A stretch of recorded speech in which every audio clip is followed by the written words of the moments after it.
What's up? Hello, I'm Eagle Gardens, Eagle Gardens 1 on Instagram. And this is fucking Talking Shit with Eagle, episode 352. Wormhole, Eagle Gardens. Eagle Gardens.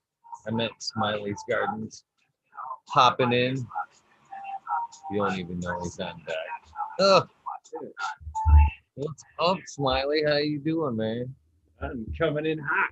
Coming in hot. Hold on, I can't even hear you. You're already live, bro. Am I plugged in? You hearing me? You didn't do no sound check, no Is nothing. it you? Is it me? Hold on. Oh, it's definitely me. What the fuck? So it happens when you just start up live. Gosh. I know it, man. What the fuck? Been sitting here waiting on the room to fire up, and then fucking I get the notification that you're live on YouTube as I'm still waiting. Sweet. Must have fucked something up is what I first thought was. So what's up, brother? No. Not much, man. Fucking digging today. I'm in a pretty good mood, even though, fucking that 1 minute till a dab song, I should say.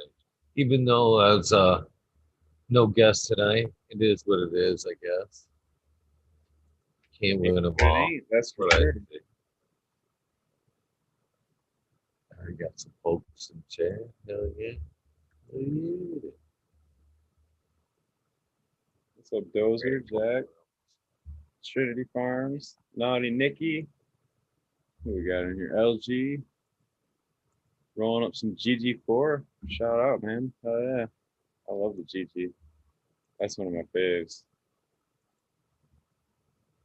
It's got that, to me, it's got that old school nostalgia flavor, man. Like whenever back in the day, brickweed days, you ran into that old hippie dude that had the fucking hydro hookup, handy the lime green nug bag, and that's what it reminds me of. I love it. Automation is freedom. Indica, what's up? Cheers, everybody. Man, I fucking had to turn off the lights, man, above my head. They fucking look bright. Sometimes it fucks with my eyes a little bit to look up at the camera because I'm like kind of glancing up into the light as well. It fucks with my eyes sometimes. Yeah, don't fuck with your eyes, man. They don't do good with getting fucked with. So obviously you did not get your shirt today, but you should get it Monday. I was hoping you was going to get it today so you'd have some slabs to support a thing tomorrow. That's the way it goes. What do you do? It's not worth stressing about. It would have been cool to hand a few out. I'm sure I'm going to see a few. I know Big Jar Grows going. Shout out to him. I couldn't find my tickets. They fucking emailed you. And I got 2 email accounts, you know what I mean? So, and I type in Gene Traders, search emails, and both of them, nothing pops up, a bunch of bullshit. And I'm like, so then I started thinking about it. I'm like, motherfucker, did I buy them damn tickets? Or did I not buy them damn tickets? And so I shot Big Jar a message, and he showed me what the email looked like, and it was Michigan Gene Traders. So once I typed in Michigan Gene Traders, then it pops right up. But it didn't. I don't know why I didn't find it under Gene Trader. That was stupid. What do you do? Roll over and shout outs list. Some new names. Been a little slacking a little bit there as well, trying to catch some of these names. And I feel so sorry for Mr. Ned Denver. Mr. Ned Denver. Because as I was saying the other night, a lot of times when I'm like doing interviews, I'm completely guilty of trying to like grab a pen and be very nonchalant and to where it's like I'm not obviously writing shit down. You know what I mean? So I'll grab a pen and I'll be like, I'll have the paper handy and I'll just glance to make sure like if I'm on the right spot. And I'll fucking see a name and I'll like just scribble it onto the shout outs list. And sometimes that shit works out and sometimes it doesn't.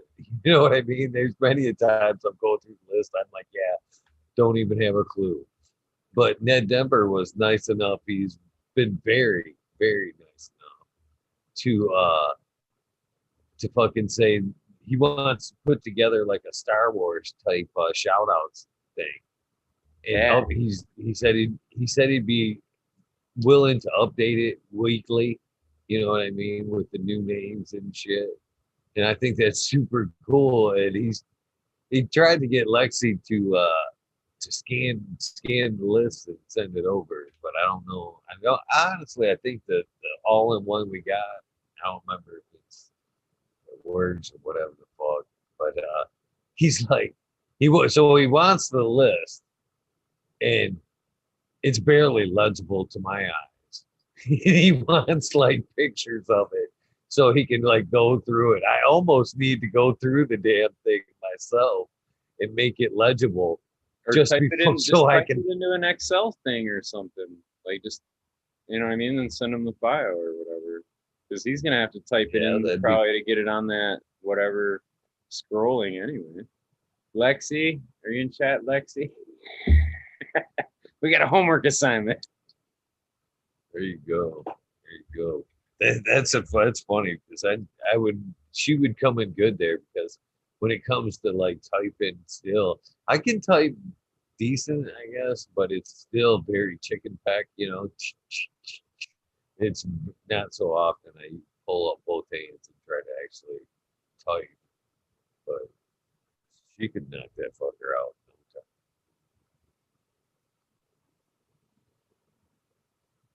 What's going on, Shout Dozer? out to Weed. Brad Westport. Good job today on the show, brother. Cheddar Bob razzing you, trying to get you to flick your hair around.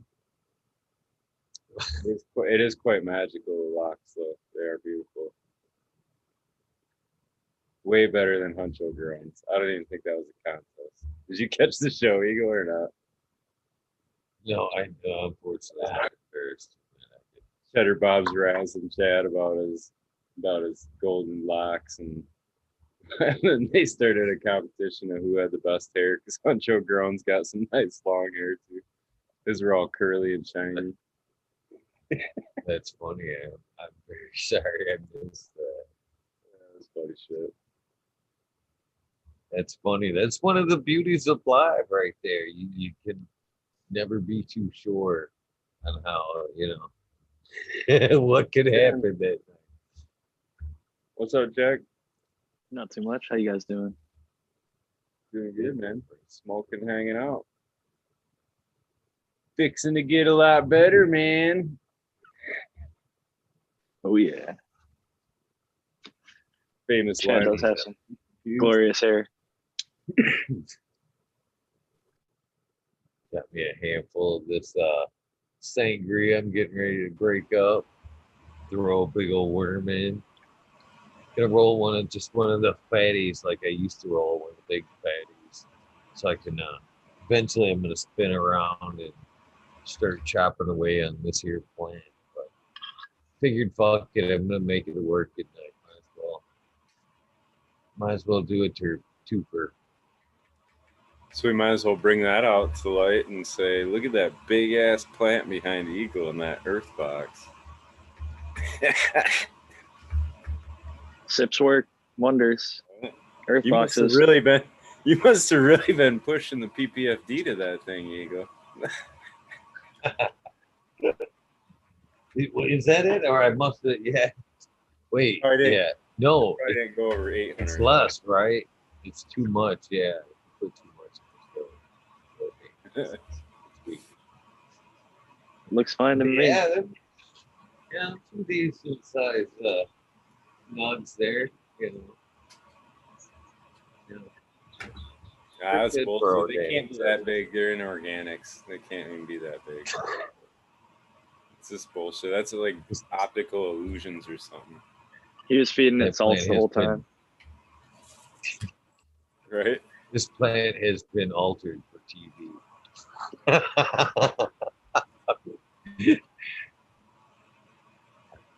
It's been magnetized, or magnified. There you go. Yeah. So, how's your guys' Saturday been? How'd it Mine- go? Mine's been good, man. I was hanging out with the little monster this afternoon and had my daughter over for dinner, so it was really nice. It's kind of cool. He's gonna stay with me, and she is too.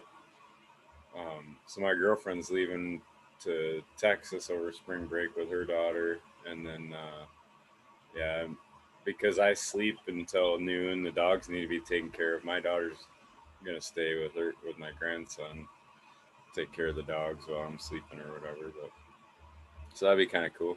I get to have him over here all the time.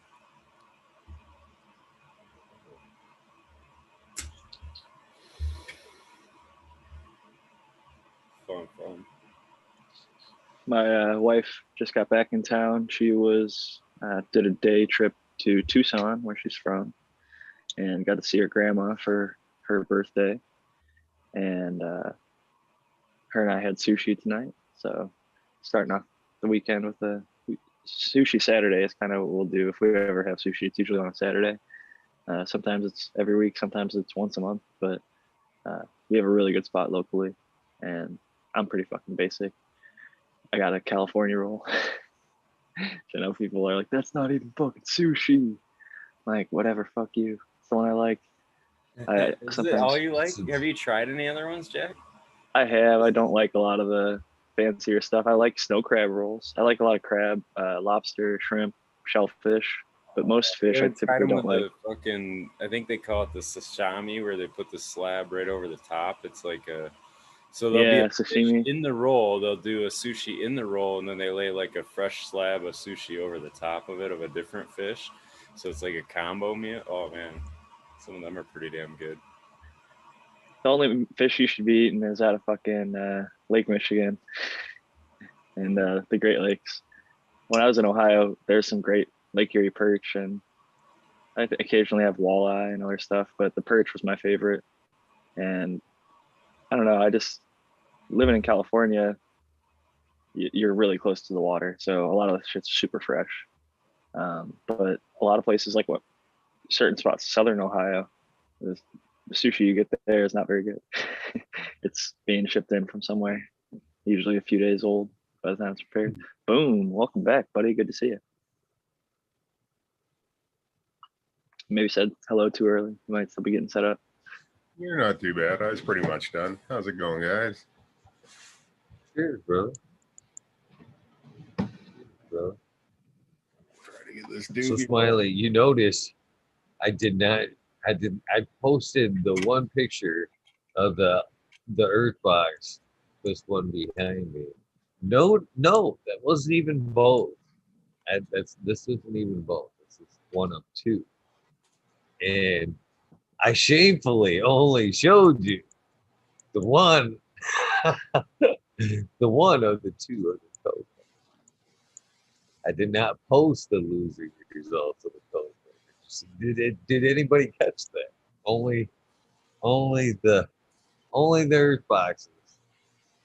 I caught it was- in the post. You showed me in DMs though, so I've seen them. It was almost embarrassing there. And I'm not even going to make any excuses. I thought about this too, bringing this up, because it is what it is. I did kind of sway a little bit from the normal task, but it's no excuse. I'm not putting up any excuses here. It is what it is. The organics smoke that shit.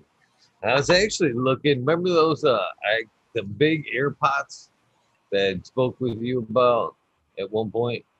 Yeah. You interested? You interested? Am I interested? No. Yeah. All I right. don't want. I'm gonna fucking thinking about fucking. I'll be on the other side of the lake tomorrow. I'm thinking actually about picking up a couple bags of fucking the Detroit water only, Detroit nutrients water only, and filling up them big air pots because they're too much for cocoa. They're just too much for cocoa. I mean, to fill them things up with a plant full with Coco. How big an air pot are you beefs, 'cause talking? They're huge. They're huge. They're like a fucking 20 gallon or something like that. Oh, It'd be man. perfect for like a soil. I mean, they're huge. Hold on, I could go grab one. You Well, guys let's talk amongst yourselves. well, I'll let's grab mix up the soil. There you go. I I'll be already right know. back. We already seen you dig your fucking sump line or septic line or whatever. We know you're a shoveling some bitch, so you can mix up some soil. Yeah, 5 fucking yeah. yards of fucking rocks and shit. Just looking at that trench today, man, because if you remember right, I did that and then it snowed immediately the next day.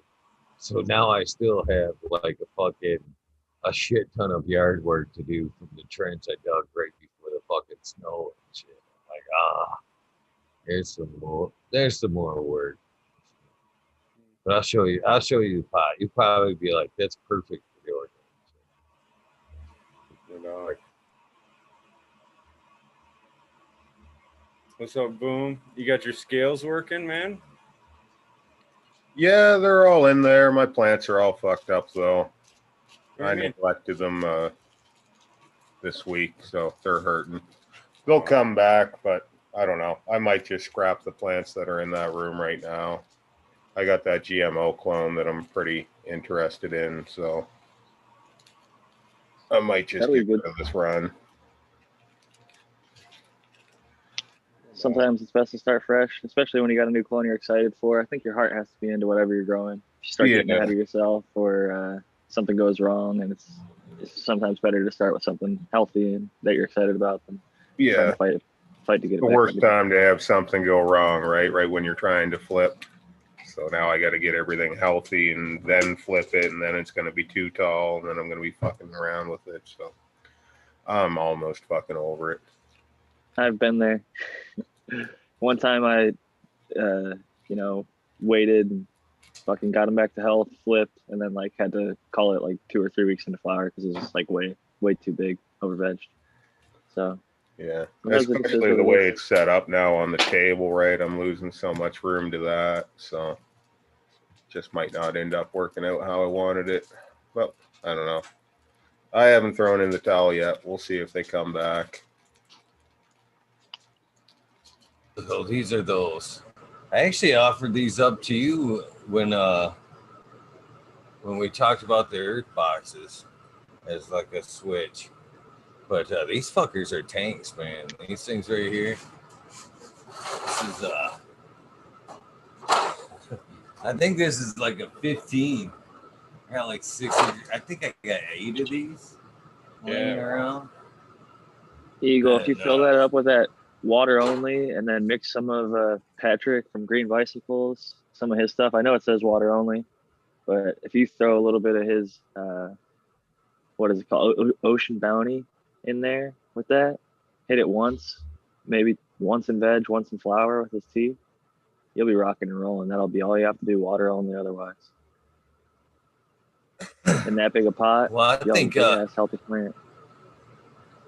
Coot actually was trying to tell me them would be good for earthworm beds. I told him what I had and everything. He's like, yeah, they're not going to be over wet. They'll dry out. Just keep them moist. He said you'd be better. It'd be hard for you to keep them moist, but then to be oversaturated. He's like, them things would be nice. So I actually thought about using them for that, but why not fill them fucking full of soil and I think give it a go? I think he might have thought you were talking about fabric pots because I think you were saying smart pot. No, I said the air pots. I even told him. I made sure and told him they were the plastic ones with the cones and they had holes in them. And he said, as long as they're, it's moist in there, they'll stay. They'll stay. I'm like, you sure? I even asked him, the worm guy, you sure? Yeah. Okay. He said I could actually use some of the cocoa in there as a base as well. Oh, they some love of cocoa. That chunky cocoa and then add to it. Even the fine cocoa, you could put any of the cocoa you want in there. They'll work it through eventually. the finer stuff would probably actually be easier for him to If work. pot's that size, I might even throw some worms in there the next round. try to start a system that I'll reuse. You don't even need to use worms to have a reusable system, but it definitely is something some people like. Some people like to just keep them separate, the worms in the worm bin, and just use the castings. But I think there's benefits and drawbacks to both. But What would be the drawbacks to having them in there? I mean, it's tough to that they prefer it, I think, a little bit drier than what your situation would be in cannabis grow. So if you want a healthy worm population, then you're going to be creating a situation that's not necessarily optimal for your plant. And if you want a healthy plant, then you're going to create a situation that's not optimal for the worms. But they can definitely live in there. It's not like they're having a hard time. And even if they die, they can get decomposed by the other stuff in the soil and become part of the living system. So I don't think there's a ton of drawback. I just think that you can basically, like how Coot talks about them all the time, they're like little workers for you if you have them in the worm bin, where you can basically set up like, I want these castings over here for my veg. I'm going to make them higher in nitrogen. I want these castings over here for my flower. I'm going to put more potassium in there. And, there's just ways to go about doing it. And I think you can be strategic with it, but it doesn't have to be. It can just be let nature do its thing. Avocado tech works that way. Welcome in, Cheddar Bob. I didn't even see Yeah. you join. I just had the 4 people vision going. Hey Jack, how's it going, man? Good. What's Smiley. smoking on? Eagle, Oh, man. you want to ask me about Cheers. You want to ask me about my first? You're what? Sure, No, sure. I've already had you on, haven't we? I know. We've got the first. I saw the smoke in the air. I was just like, what you cooking on? Oh, I got some of my flower rosin here from the Royal Chem. I almost said that smells good. It sounds like It it smells does. good. It's beautiful. I don't know if I told you guys about it. It's got like this roasted lime, like the hot fajita plates, with all the spices on it and stuff. And then when you squirt the lime on it and the steam comes up and you just get that acidic, hot, like beautifulness. It's that, and then some like gasoline kind of flicked at your face. That wafting of gasoline, not like, Like a scoop feed? yeah, like what you're supposed to do with cologne, you spray it and then you walk through it instead of spraying it right on you. Most people don't know that, by the way. I will give people warning, if you drink kombucha, be careful with it around your bongs or other glass, because I just clinked mine together. Bongs and kombucha don't go together hand in hand like you might want them to. But yeah, definitely don't want to end up like Eagle, fucking breaking my glass. I knock on wood, I've had this piece for 5 years. So You didn't Setting break yourself it, up. did you? Yeah, no, right. I didn't. I think that the kombucha glass would break before the bong in this case, to be honest. Shout out to the Canadians. It was made by a Canadian glass maker. So Macro is the name. They're not in business anymore, unfortunately. I do like their product. Great, strong bong, not in business anymore. Right? That's probably why they were counting on a bunch of rebuys when they broke. I know. Yeah. They only sell one and done. I actually bought 3 or 4 total, and we still have 2 of them functioning. One of them did break, but shit happens. Well, it doesn't necessarily have something to do with the product. There's been a lot of great products that just had shitty marketing, just never got out there. The people just give up on the shit. This thing ain't selling, when in reality, it just wasn't marketed properly. People didn't fucking catch word of it, Yeah, like the fleshlight. I don't think that had a That could be marketing one reason. issue at all.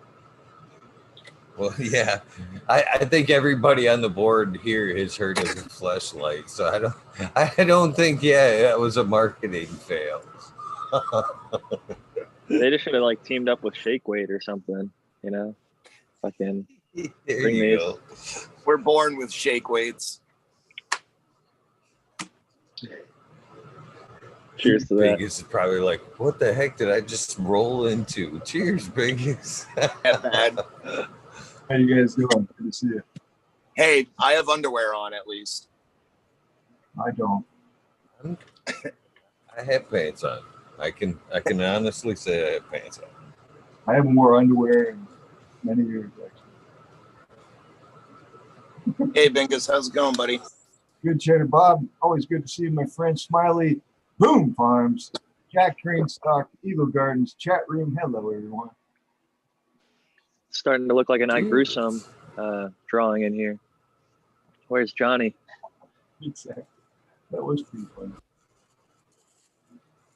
That drawing is pretty badass. Where he's got them. They're all like standing there like warriors. Like And that Bingus is like Gruesome holding pig. someone on the hand. I'm wondering who that was, actually.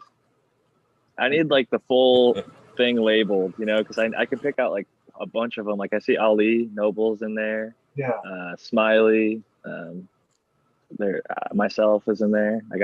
I was one of the people tagged because initially I think he had only drawn like 4 or 5, maybe 6 people, and then he added a bunch in there, and it's badass. I told him, I was like, dude, Quite a like Eagle told me, you should write a book. I was like, I agree, so man. Like there's a book.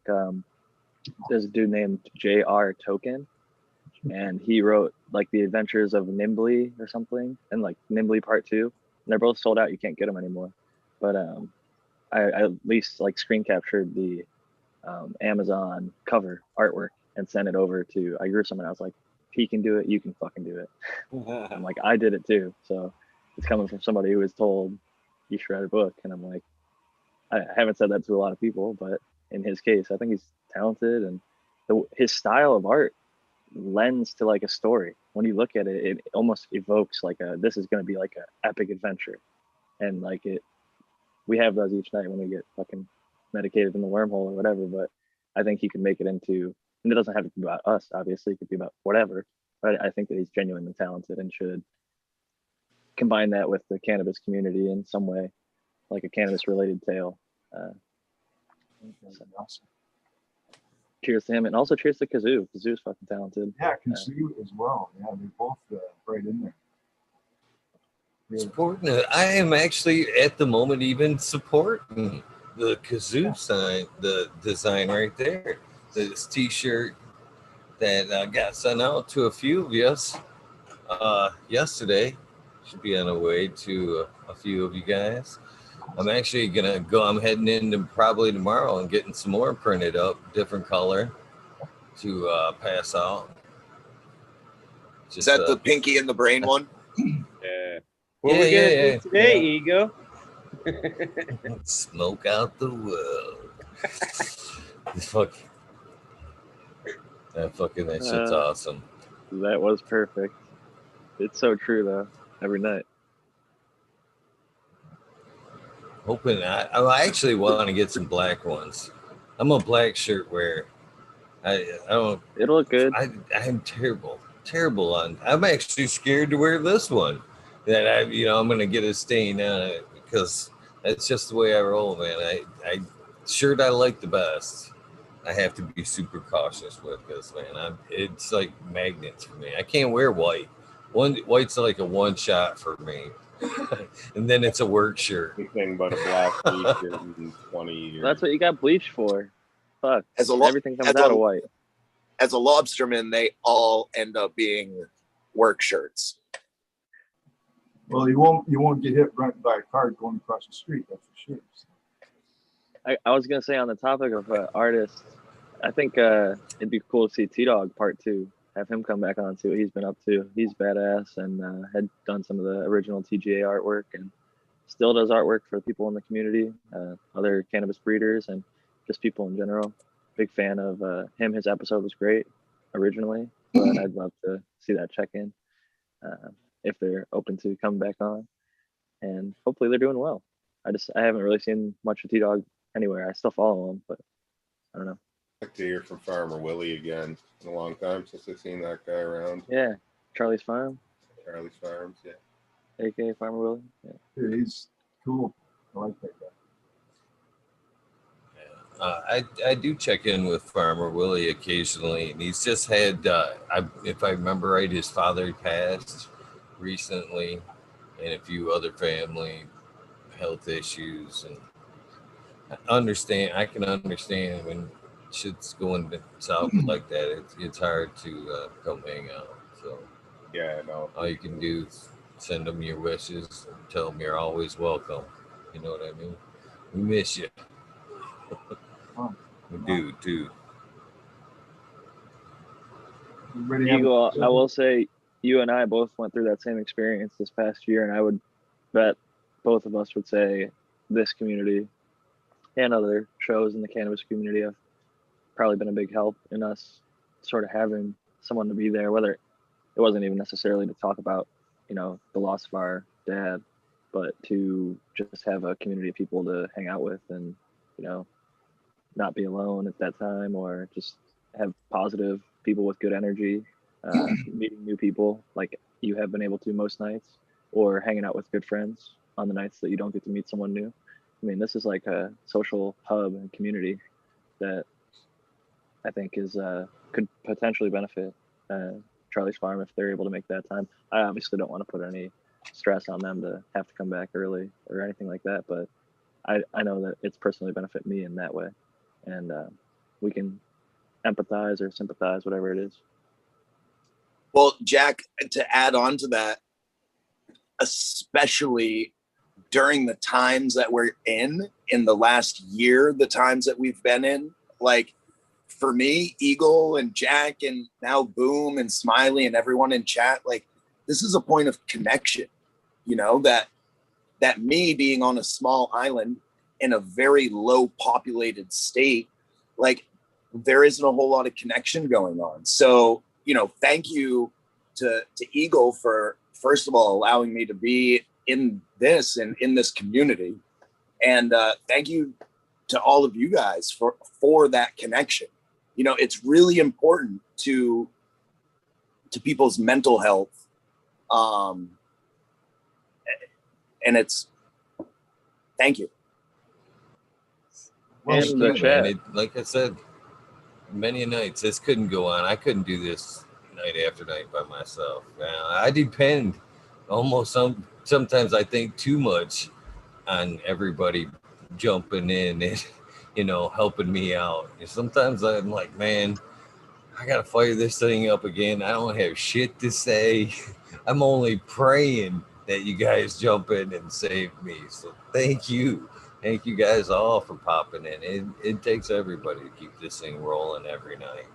You know, if it were just me, you guys would have been sick of me fucking a month into it. You'd been like, yeah, fuck all that. It takes everybody. It takes everybody. We all have a really beautifully symbiotic relationship. You know, it's almost like we're our own little living soil. The mycelium I like network. that. I like that. Oh, huh? Mycelium network. It's a win-win. Everybody wins. That's what I like about this place. All right, you can throw down the sword. You don't have to have an agenda. You know what I mean? Everybody's opinion really does matter, whether it's good or bad. You know what I mean? It's going to get dealt with one way or another. You know, in the chat room, on the panel, and there's such a variety of flavors. You know what I mean? It's like we're all little terpenes. You know, we affect each other, connect together. You know, it's. In fact, I'm going to smoke some terpenes on that.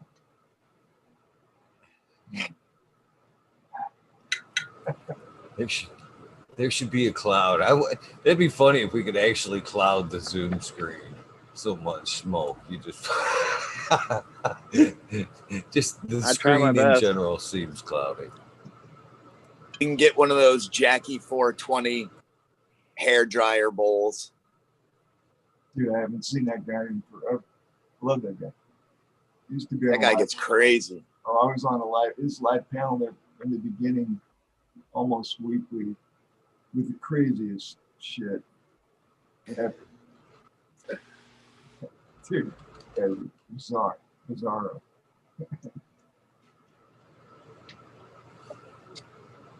The good old days. YouTube has changed a lot since those days. We used to get away with a lot more. We had, he was part of the Insomniac session with Dead Cynic, who was interviewed by Eagle. And they would do upside down dab hits live. Fucking just laugh your ass off. You know? Upside down dab hits? Dude, it was the funniest Is fucking that like a revert, like a keg stand or something? Is something that like that. And they would take dab hits through their nose. Which I was like, what the fuck? I tried that once. Don't ever do that. That's not a good. Don't snort lines You of must- teeth. You must. Anyway, that was I good. would think that would be very congestive there. That'll, Oh, that'll man. rip sinuses. Highly suggest not taking nose dabs. No. It's terrible for your sense of smell, your Yeah. sinuses.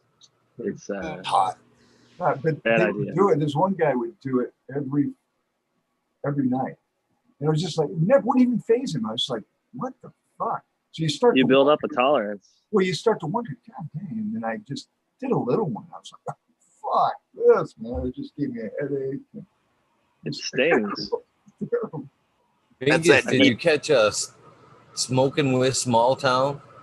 That cat was kind of impressive. I can't remember what he called that, what he was doing, but he was like fucking taking a dab, chugging a beer, and then I think he took another dab and fucking, or hit it Or a one last shot. time with a little breath and then fucking blew it out. I was like, fucking, he did that like, I think he did 6 of them the night of the show, to where he chugged a beer, did a dab, chugged a beer, and fucking, I think it might have just been the combination of the two. But I was like, no shit, that's impressive to be able to hold a dab bag, then chug a beer, and then exhale that dab, just to hold it through the whole process. Oh, there'd be Do a you know the wet strikeout? in front of me. Do you know what the strikeout is? No. Is that what So it there's is? Oh, a- it's not that pipe that you a light movie and called burn it and it. Beer Fest. Oh, okay. That's In Beer Fest, you take a bong hit. There's a movie with it's the guys who made Super Troopers. But part of the movie, they're like at a college party and they see people doing what they're called the strikeout. And what you do is you take a bong hit, and then either I don't remember the order for the drinks, but you have a shot and a beer while the bong hit is still being held down, and then you blow out. And in the movie, after doing that, like one of the characters like passes out, like falls asleep, like right there, like 30 seconds later at the party. But yeah, it's something that people did where I was at in Ohio, remote as fuck, when you ain't got shit to do on the weekend except get as fucked up as possible, take a few strikeouts. So definitely a thing. That was a long time ago, like 3 years ago. On YouTube, a day's like a month. This was over a decade ago, but shit, I love those movies. If you guys haven't seen like Super Troopers, God, there's Bad. a few, The super What was bad that? one. Super oh, bad. Superbad's hilarious too. Different set of guys. It's still really funny, which is weird because most of the old movies that you think are going to be great to watch again, just it pisses you off when you watch them again. They're not funny anymore. Maybe I'm just too old now. No, I feel that way. Super bad's one of those that always is funny. When he gets hit in the with that car when they're trying to buy beer and shit, there's no way you're not fucking laughing at that, dude. He's so sketchy. The guy who hits him, he's like so sketchy. In the conversation they were having when he got hit, I think they were talking about like the condom and the lube. And he like throws this fucking spermicidal lube across the parking lot. He's like, that broke, so you owe me like $7 because I'm not going back in and buying another one or whatever. Like, God, that movie's fucking great. Right? Start to finish. Even like the music's great. His fucking ID was McLovin, dude. How does that ever Pussy. go? When they get pulled over and he's like, "Pussy's on the pavement." It's like Bill Hader and Seth Rogen are the cops, and they're like shooting at fucking stop signs and shit. Oh man, Superbad's a great movie for sure. I think Something About Mary was probably the funniest movie I've seen in a theater ever. That I laughed more at that movie than I have at any other movie I've seen. It was a great theater. When I saw that when I was young, and I didn't get the hair gel scene because I was like too fucking young. And then when I saw it when I was older, I fucking was cracking up so much when she's like, he has the hair gel in his hair, and the girl comes over. He is like basically jerking off in the mirror, and got a little bit of you know. It's just weird too. Why would you fucking jack off into the mirror? That's fucking I know it was such a bizarre scene, but classic. That's not normal. I can't. That's not how you guys do it. Yeah, I guess that Cheddar Bob, that island is lonely over there, isn't it, buddy? We love you though. And I'm Welsh, so I don't know if you know what they say about Welshmen, but No, not at all. all right. Well, I'm not going to tell you. So Okay. The women look like sheep, and something about hey, sheep are involved. Sheep are involved. Okay, that's good. Oh, that's fucking hilarious. it's a wormhole now. Yeah, a sheep that's hole. a sheep hole. A worm holy. Polio. We need some The sheep hole. controversial topic to go over about plants or something. Eagle. So we were talking about how you were actually saying that we wouldn't be watching if it was just you, but Smiley and I were sitting over here in the DMs before the show goes on, and he's like, I think Eagle's going to come on at 1, which I think is like 11 my time, which would be right about now. And I was like, oh, okay. And he sends me this video about like photosynthesis or something in relation to a show that happened a few days ago, and some comments. So I started watching it, and I was like, oh, I got 45 minutes, you know, it was like 10:15, and then boom, fucking Eagle pops on. He's like live. So I was like, I guess I'm gonna watch this shit later. Go hang out in the chat for a bit. Got to see you and Smiley kicking it for a little bit. I think you guys have a good rapport. And when it's just the two of you on the panel for a bit, it's always fun to catch your banter. But then I'll jump in after, like the rest of the gentlemen have this evening. But yeah, it's good to see everybody always. And whether it's a wormhole or a great show like last night, thank Duchess. I mean, such a great interview. I was really happy to Learned a lot. see things go. I was a rookie there, and I learned a lot. It's cool. So, you know what's funny about your description and playback of that moment there is right before I went live, I checked the IG, and I got the forwarded the link for that video as well. And so I'm sitting here, I'm filling out the title, and I click the link, and I start watching it, and fucking I double tap the screen because I'm like 3 minutes into it, and I see it's 44 minutes. I'm like, oh shit, I ain't got time to watch all that. So I paused it and hit the live button. So right about that time, we must have been watching it pretty fucking close to the same instant right there. I was like, 2xing it, so Funny. Oh, that's fucking hilarious. Cheers, Tal. We gotta say hello to Al, Tal. what's up, buddy? Hey, Tal. Yo, what's up, all? How's everyone good to doing have you tonight? back. We're good. How's Oh, the wow. mail lady? How you doing? I'm still alive, no worries. Oh yeah, we seen you here today. I missed the mail lady. I haven't been in for a bit. I've been fucking busy doing shit. I But like your moccasins. well, they're like boat shoes. I know everybody got a quick shot of them when I was burning the solo cup.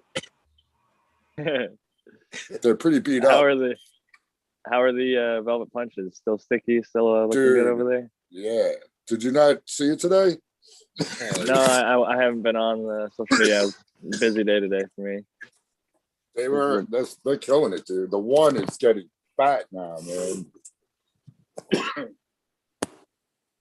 Curious to hear your smoke report when you get it down. Boom. There it is. Look at it. Nice. Look at that.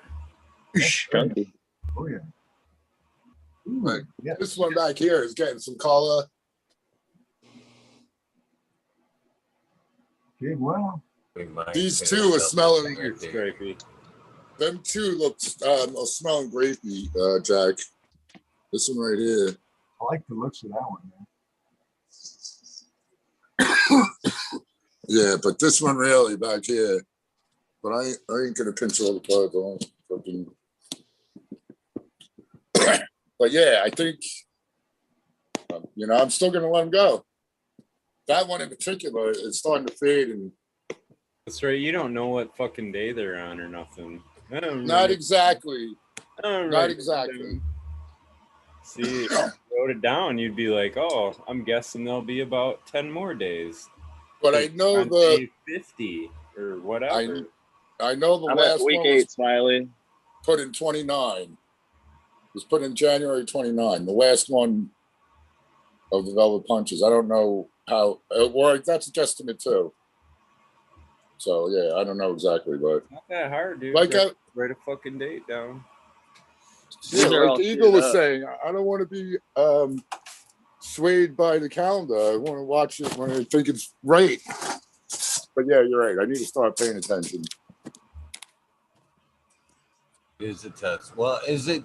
Do you qualify that as a tester? That is a tester, right? So it should be wrote down. At least when it was dropped. Yeah, Only you're probably right. testers I do that shit though. But rest of them I could give two shits about. If I ran them a couple of times, I'm not worried about that. Oh, look at Jack. What do you got growing there, Jack? That's cannabis, uh, Tal. Velvet Oh, Punch. is that what that is? Pollinated, making F3s. So there's seeds in there. You look close, you can see it.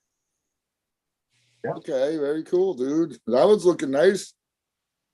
Week 8, gonna push it to week 10 because it's seeded. Want to let them get nice and mature. But Very talking. there's pretty big plants. 2 in the earth box. But keeping it simple. That looks great, dude. Nice setup. And the mute while I zip. So I was answered some DM from Miranda Family Farms, and he got with me today and said that he acquired both halves of the strain for DOA, and he was going to be sending me off the packs. He actually ordered the Chilumbium from North Star, and he's going to send over the Jack Straw, so those two could be smacked together. Thought that was fucking really cool of him to go out of the way and pick up both strains and send them over. Real awesome of him. That'd be That perfect. is can't super believe awesome. Is I- it Jack Straw or is it Jack Skellington?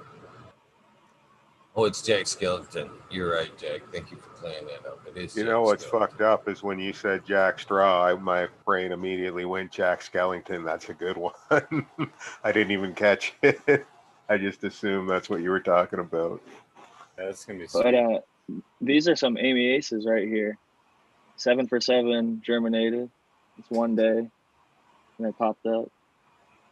So, and these are some Donnie Burger Should over have put a here. magnet under them, Jack. I know that's what I was being told. Actually, these all popped in 24 hours. I just let them go because I was waiting for the Donnie Burger to pop. So I planted them all after 72. Some people were saying the Velvet Punch popped after 16 hours, and they weren't using any magnets. So I think fresh seeds will pop earlier. Personally, You got any crystals in there? I do have that some might have been it crystals. right there. I do have There some you go. crystals in the house or in the soil that was remixed to be used with them. So There you go. that lithium quartz from Rifa Mamacita. She hooked me up with one. It made my best plant 3 grows in a row, and I said, "Fuck it, I'm gonna buy some more for the other plants." That's cool. Can we Can't all hurt, go right? around? Can we all go around the panel and say something nice about Chad Westport's hair?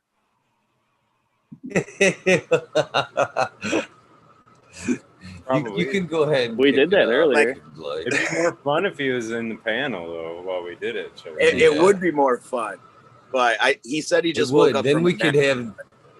Then we could look at it for reference, and then they can.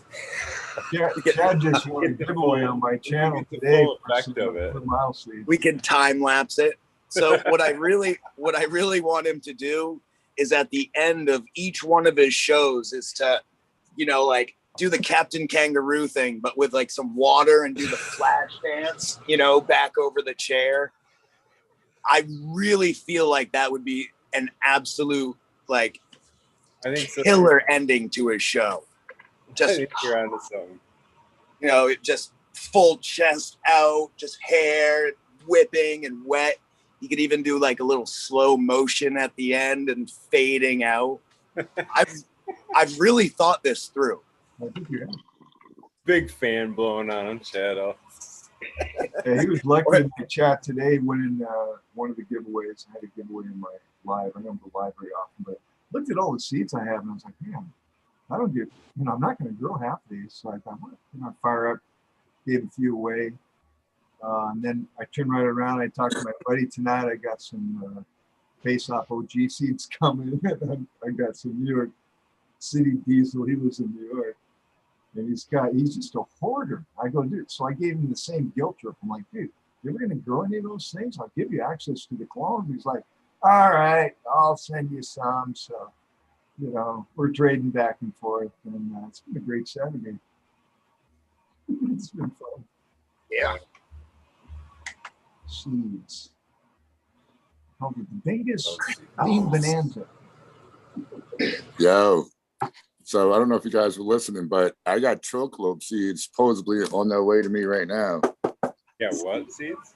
Chocolate. Chocolate fire, man. It's from DNA. Oh, you found him, huh? Yeah, I Got found you them. some chocolate, eh? We'll see what happens. I don't have them in hand though. That's what I was saying. I hate saying it out loud, but I don't have them in my hands because I paid. It was an auction thing, and I was the high bid, so I paid, and now I'm waiting for them to show up. It was the first time I ever legitimate auction house? Who'd you auction it with? was an IG guy, but actually, you know what? I'd never bought nothing from this dude. I don't know how I stumbled across it, but I found that there was chocolate seeds, and That Like page I is said. gone now. Just doesn't exist anymore. if I ever found it, I would. That was the only thing I would pay money for, and I paid. So hopefully, I'll work on getting you some chocolate now if they don't come through.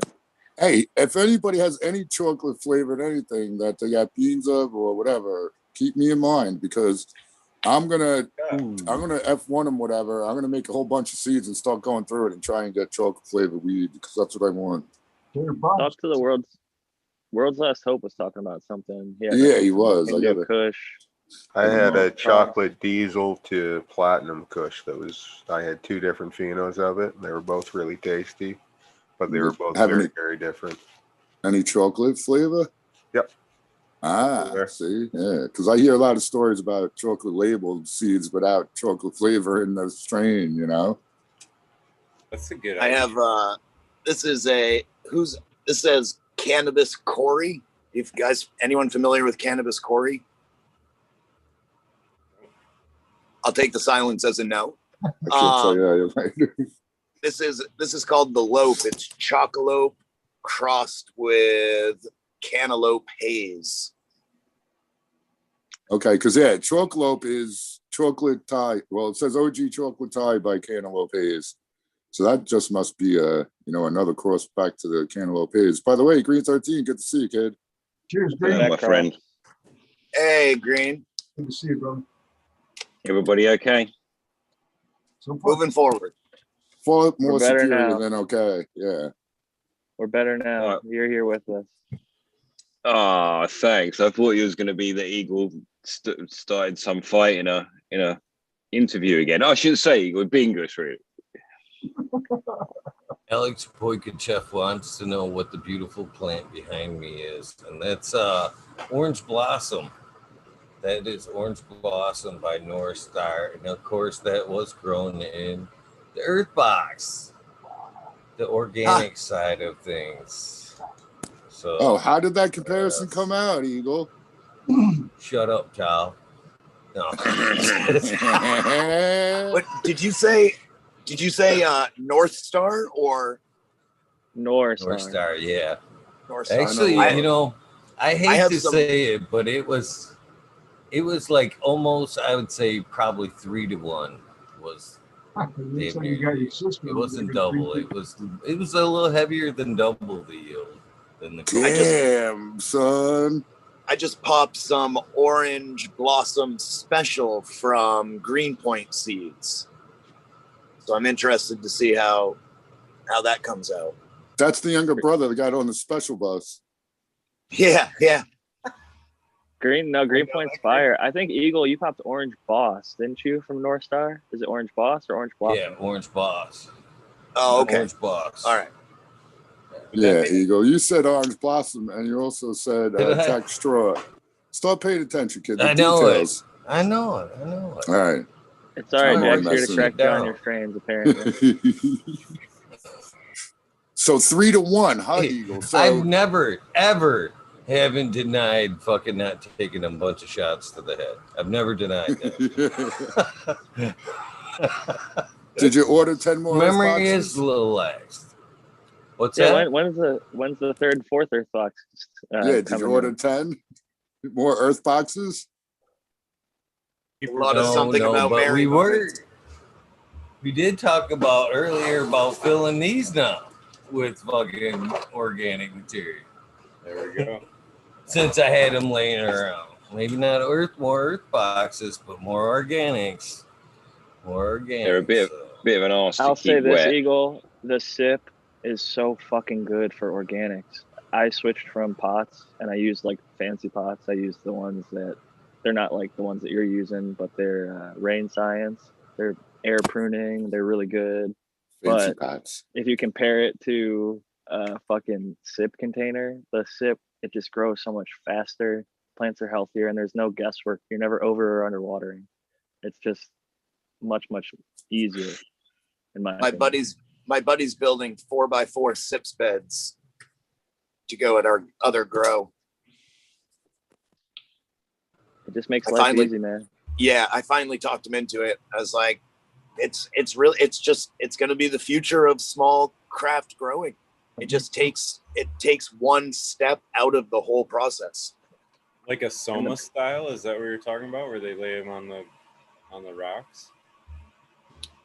Like irrigation and irrigation tubing, and then just some like that weed typar sort of stuff, and then just soil down on top of it. Okay. It kind of creates a little So- reservoir at the bottom that it sips. The black plastic piping with the irrigation holes in it. Yeah, you just lay it in a snake back and forth. Yeah, it's a great way to make a void. But you can use I use clay beads. Or those larger number 3 perlite, or there's all kinds of Hydro- Yeah, Proton. that can work too. Yeah. I'm sure you could get fucking stones from your local hike, you know. It's And- nice I if they've think- got air in them though. Nice if they're Yeah, aerated. No, I agree. For some or- reason, I think with the stones, and if you have stuff like that in there, you're more likely to get a faster buildup of like bio slime and stuff like that. Yeah, Whereas I'll though, wash down.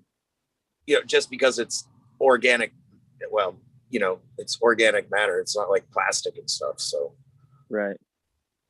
Hydroton is really good. One of my barber actually, he uses that in his soil mix for some of his aeration, and I think it holds microbes and air and water ratio. It just helps drainage too. that's what I What does use your at barber the, do? Does he do your beard? Yeah, Right. I use hydrogen like he like, uses the straight blade and shit though. What I'm do too barbers shaky do for in it. England? Well, he hasn't got any hair, dude. That's why I asked about the beard. Well, I just got it cut. Exactly. I got it cut. I don't That know guy what they did do it. in England. I shave my own hair. Me too. It's more. I taught him how to grow, and we're like surf buddies. He's a part-time barber and part-time beekeeper, and just a homie He now. at puts this point. he puts the curls in for you, doesn't he? Come on, dude. I haven't gone that route yet. Everybody wants me to. Then I'd be full on zigzag, man. 100%. That'd be great. I to just look like see Baby that Jack on the now. back of your book. Jack. Holding up a pack of zigzags. Yeah, that'd be cool. I thought about it for my author note, and I was like, no. You could start a whole Plausible thing, deniability. a Jack Sag paper company or something, dude. I'm telling you. Team up with fucking Raw, have him make me a line or something. Is that a Canagar eagle? No, this is just a big fat joint with a worm in it. Yeah. It's a good franchise. Eagle special. But Cheddar Bob, I would Totally in. definitely consider something in the bottom of that bed though to help with the moisture. So I think that was a big issue a lot of people were having was like, especially in a sip, like you're talking, is like having like a full contact of the whole soil media, that whole bottom. I just think it wicks like really different if you have, like in the earth box, it just has the corners contact, and those are the wicking points. Right. Whereas if you're having a bed sit in a whole tray and you fill that tray with water, that whole bottom of that bed can be a contact point. And that's all I was just trying to get at, was like maybe making it so it has like a wicking point in the bed and not necessarily full contact all the way across. I think what they do is kind of pack in soil in between the irrigation tubes. You know, so they'll put in like 3 pieces, like one that kind of goes this way, one in the middle, and then one that goes this way. And then they'll pack some inside of it. So when they fill the irrigation tube, that, you know, and then you'll set the Typar or whatever, that weed mat over it. And then those will be your wicking points. Gotcha. So it does keep quite an air think void. so. But yeah, I've seen that. I've seen videos of it, and I'm pretty sure you're exactly correct. Yeah, it does still Smiley. keep that void. Is there only one spot where the soil hits the water in an earth box, or is it the 4 corners? Just 2 spots. Okay. And then the third corner is where you fill it, and then the other corner is not. Okay. I got it. My long room, it has a plastic layer, perforated plastic layer between the beads, but my square room has direct contact beads onto soil, and I don't notice very much difference. No. There is, it's a very slow process for it to wick up anyway. There's sort of like 600 liters of soil in some of those rooms, and so when you pour the water in, it doesn't just get wet immediately. It takes 24 or more hours to move through that system, and when you've got the tools to check it, it's really interesting to see how long it does take. And if you can spray the top down a bit, the whole thing will get wetter sooner. So there's a few weird little tricks, And especially if you like, I'm gonna. They asked for it. I'm trying to bring it back. Right I didn't mean on. to interrupt anybody. I was trying to slide it in there, but man, it was Please pretty interrupt. abrupt. Please interrupt. Yeah. Don't be afraid to interrupt it with the dance song, Eagle. It's vital. Vital. I agree. otherwise you get lynched. No, they were in chat. Dad song. Fire in the hole. I do miss it.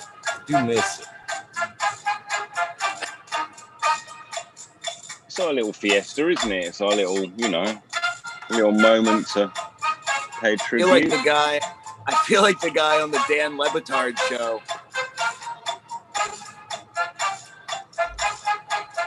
You got me again, Cheddar. Get different TV out there too, eh? When the Canadians are taking the piss out of you, I know, right? Take that. I heard you say island. I'm from Nova Scotia originally. I assume you're from Maine. We're in Maine. We don't have to say states. That's okay.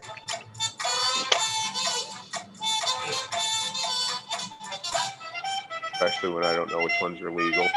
Are you from Texas?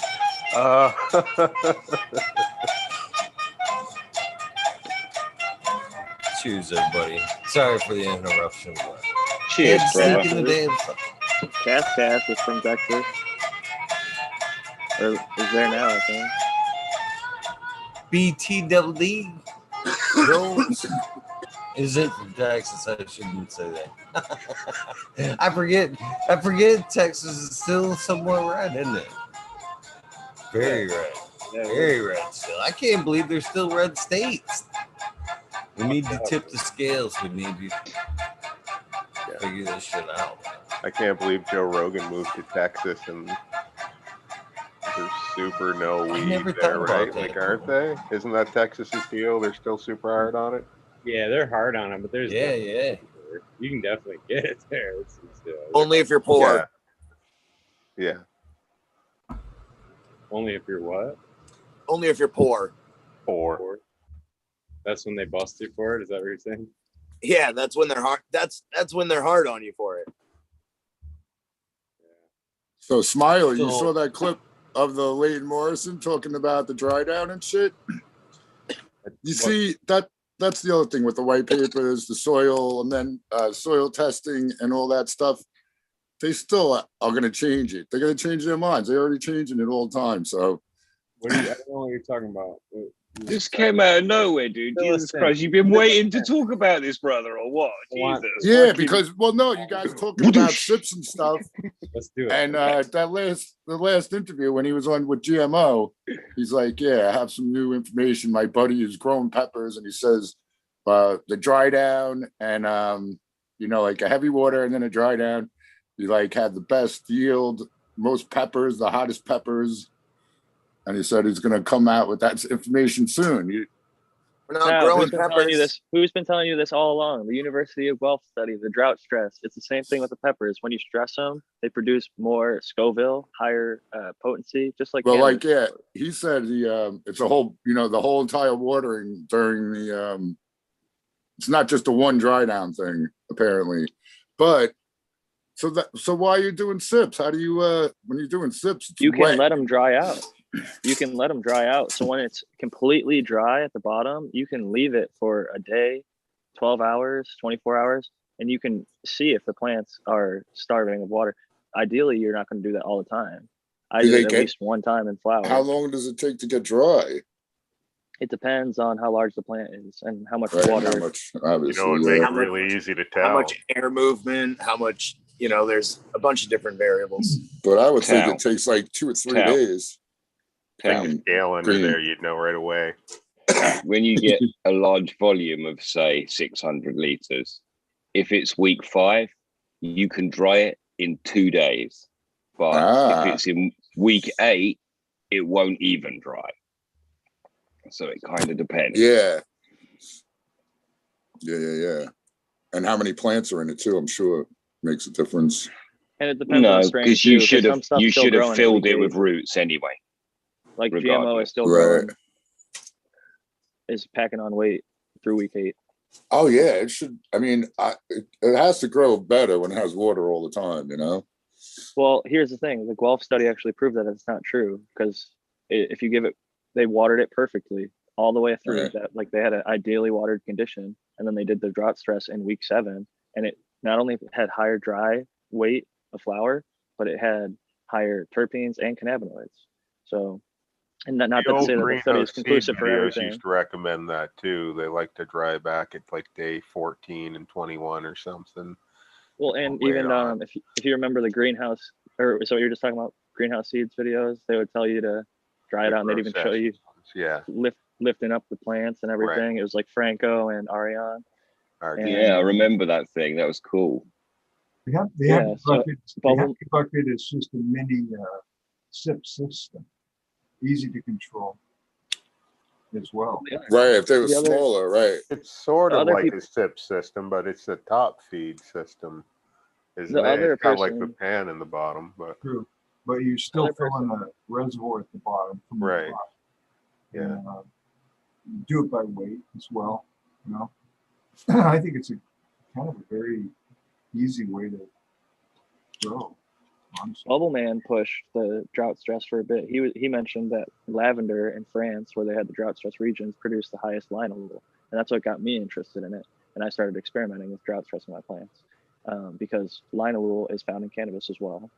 They're both C3 flowers that both produce high volumes of terpenes that can be extracted for essential oils and be sold to the market. That's what's happening with French lavender. It's some of the most expensive and valuable lavender essential oil in the entire world. Is that a And it happened diet? naturally. Now we get into Is that a fuel dicot plant? containers full of terpenes. Is that a what? Tal? There's lavender. Dicot? They use rabbit manure too. Jack. They use So are we? I just still never heard what Tao said. I'm sorry. Is it mono or dioecious plant? It doesn't Lavender. necessarily matter. No, I'm just That curious doesn't though. necessarily matter. Lavender? Yeah. It depends. There's like 43 different lavenders. So it would probably See, I know depend on. nothing about. I don't care about any other plants really too Yeah, I was much. just gonna say I can tell you the lineage of 100 plants, but I don't give a fuck about peppers. Nice haircut, lettuce, boom. kale, You going into the yeah. service next week? I used to look at that stuff because before we had University of Guelph, Canada, studying drought stress and cannabis, we had to look at other plants and flowers that are similar to cannabis, like lavender, because it flowers and it produces a bunch of terpenes. We're trying to produce a high terpene plant. So that being known is something that I think we should look at and say, hey, this region, just like we look at Afghanistan, they produce some of the best hash. If you want a hash producing strain, maybe get an Afghani cultivar. Like, that's not crazy to think about. No. But when you see certain people benefiting from things, I think it's important to share that knowledge. It's sort of like a hidden in plain sight type thing. A lot of other places produce lavender, but nobody's getting the quality and amount of terpenes that those drought stress regions are. So and the weather is. So are you guys assuming that the plant isn't feeding during that drought stress? Is that what we're saying? I don't think that's the issue with You're it. causing- I'm not saying issue. I'm Well- asking if you think that's the case. It isn't feeding and it's using its own food on board, or what? Eagle doesn't think so. He thinks No, it if is it's feeding. drying down, it's taking the water out of the soil, I would imagine, right? It actually raises the EC. In the case of like Guelph, they were using cocoa and they were feeding salt nutrients. So I've done it in both cocoa and in soil. So I've seen it have benefit with both. But the experiment, the plant had access to food. It didn't have access to water. And when the access to water is limited, it has less access to oxygen and everything that it needs. But you're putting it through a stress event. Just like Rasta Jeff says oftentimes, if you have a plant that's grown with no fan, it's going to be a weak, dinky, shrimpy little plant. If you have a plant that you put a little fan on, it's going to start growing a little bit more thick and bushy.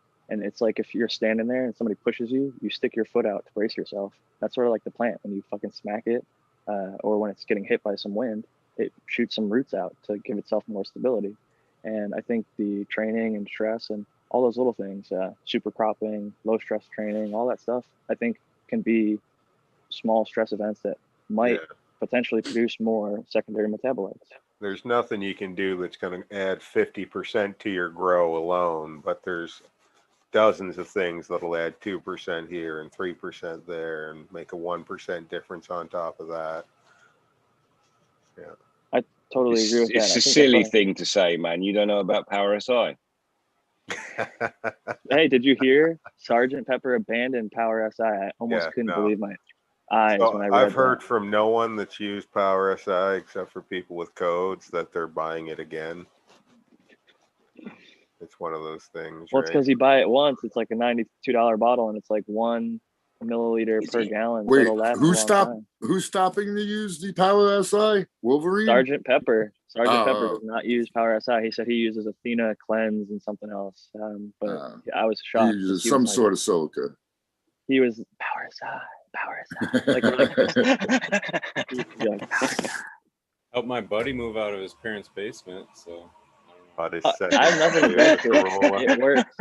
It works, and people like it, but I think it's a little bit expensive. And there's easier. I don't think the Power SI did it. He did it. He grew the fuck out of some plants that got him out of the basement. It wasn't just Power SI. You know. Hey, Green 13. Someone wants you to talk about your triple GR. Yeah. Is it a plant? It's a plant, yeah. It's Gorilla Glue times gelato. I'm running a pheno hunt at the moment.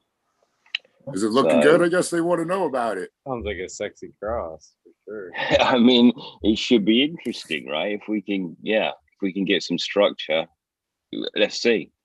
I've been and looked at some other people who've run it, Grow Diaries. You start to get an idea what the phenos look like, and so I get an idea too. And funnily enough, I've ordered the room in the order that the roots popped. So, and it really weirdly looks like one end is gelato and the other end of the room is Gorilla Glue. And the plots really do look like that. So it's kind of interesting hunt, but it's broadleaf for sure. Everything is pretty broadleaf, and the gelato end is more stretchy, and the Gorilla Glue end is a bit tighter. It's a really healthy room. So yeah, they just flipped. So I've got nothing to tell you except they've just gone into stretch.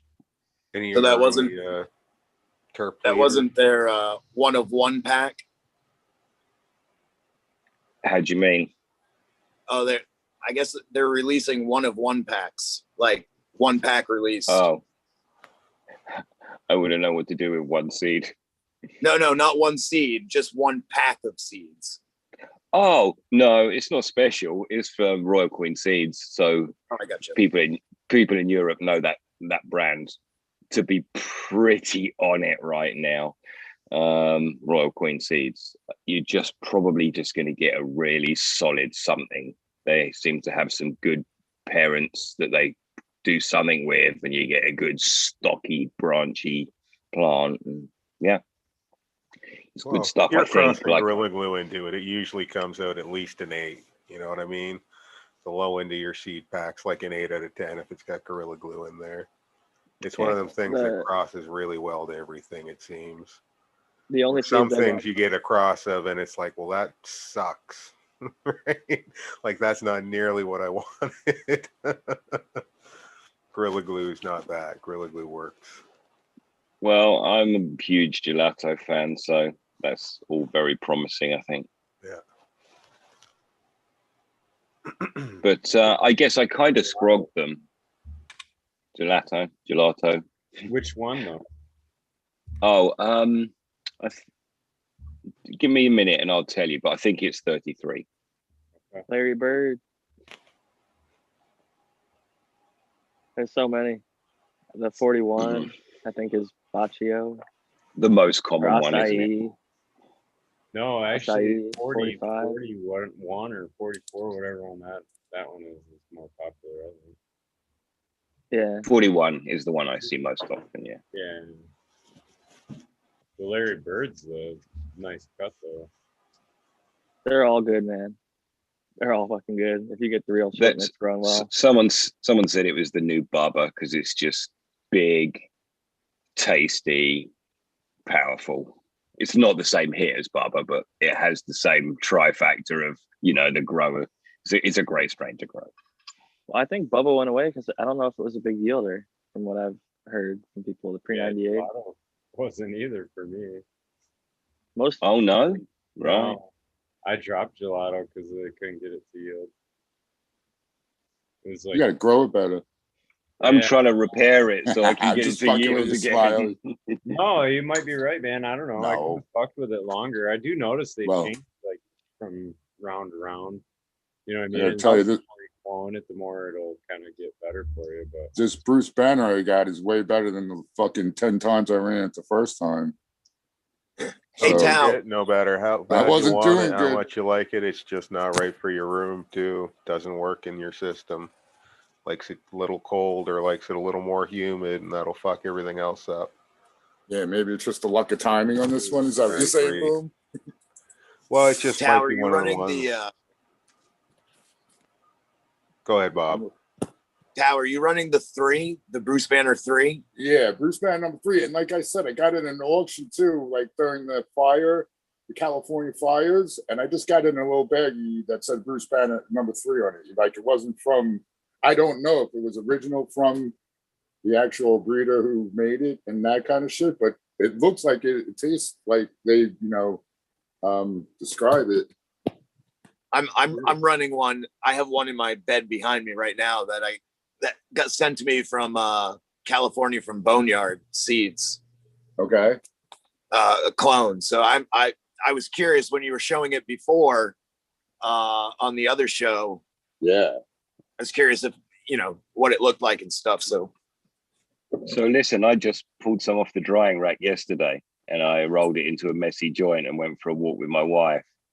And I have not smoked a narrow leaf in ages. I had some health problems, and I moved to wide leaf exclusively, and actually that was a mistake. But boy, I was walking along, the water was all shimmery. Chat, chat, chat, chat, chat, chat, chat. My wife's silent. I'm fucking seriously, I loved it. It tasted of strawberries and diesel. It is fucking lovely. It's not a looker, but damn, that is my kind of weed.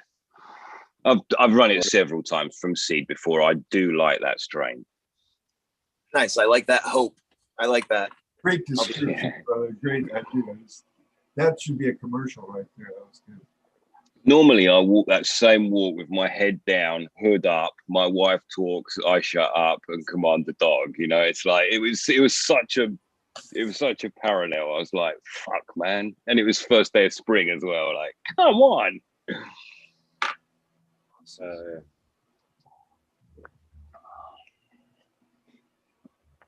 These ones that I have in the beds right now are actually a space Kush crossed with Bruce Banner number 3 Bruce Banner's from Boneyard. What's that, Bingus? I said Bruce Banner breeds well. A lot of plants don't breed well, I've learned. I mean, you want them to, but they don't, And they smoke good, but they don't breed good. There you go. We need to cross that Bruce Banner number 3 to the Gorilla Glue number 4. Dude, that would. Who's number 43 or 34? Yeah. Anybody Charles got it? Barkley. There you go. Charles Barkley, 34. What are you trying to achieve, though? A bit more structure. It's just a perfect crop. Think about it. Oops.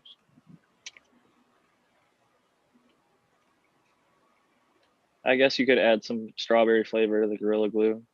Yes. Good. Is strawberry common in Bruce Banner? Well, it's Well, from there- it's strawberry diesel times OG Kush. So yes, I found it a bunch of times, but it's all in and around that sweetness. Yeah.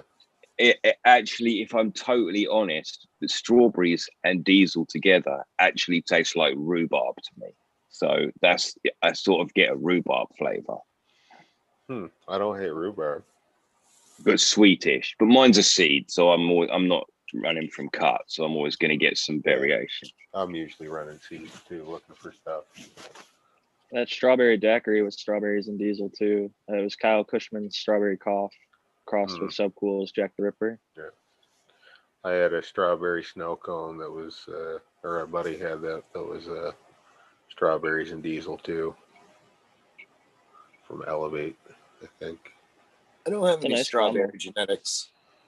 I smoked Tommy Chong out with that actually. That and Chernobyl. He fucking loved it. The snow cone? No, strawberry Banner. strawberry daiquiri. Oh, Oh, And, okay, cool. Yeah. Yeah. Elevate has some decent stuff.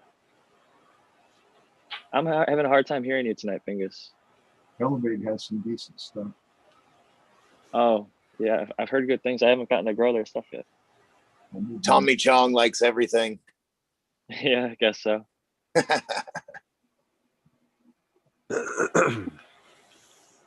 So, hey, is anyone familiar with hemp graphene? I've seen people starting to use it in products. Do you know the process of it? Like,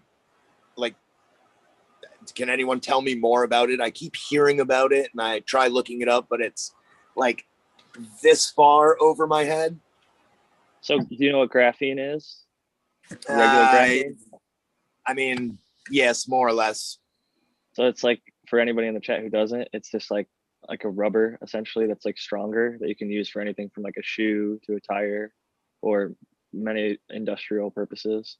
And it just lasts longer than a lot of the materials in that same budget and use category. And if it's from hemp, in this case, like you're referring to, it's sustainable and it lasts long and it's a strong material. So just like many things like hempcrete, it'll be a benefit. I've heard talks about perhaps like some sort of battery with it and stuff like that. Well, graphene in general is a fucking amazing material, but the process, to my understanding, is difficult to make. And it's basically a one atom thick layer of fucking carbon that's precisely interwoven, but it acts like graphene could totally revolutionize electric cars, where you could charge a fucking battery in 5 minutes and have it literally last for 8 hours after that, and it would be able to sustain.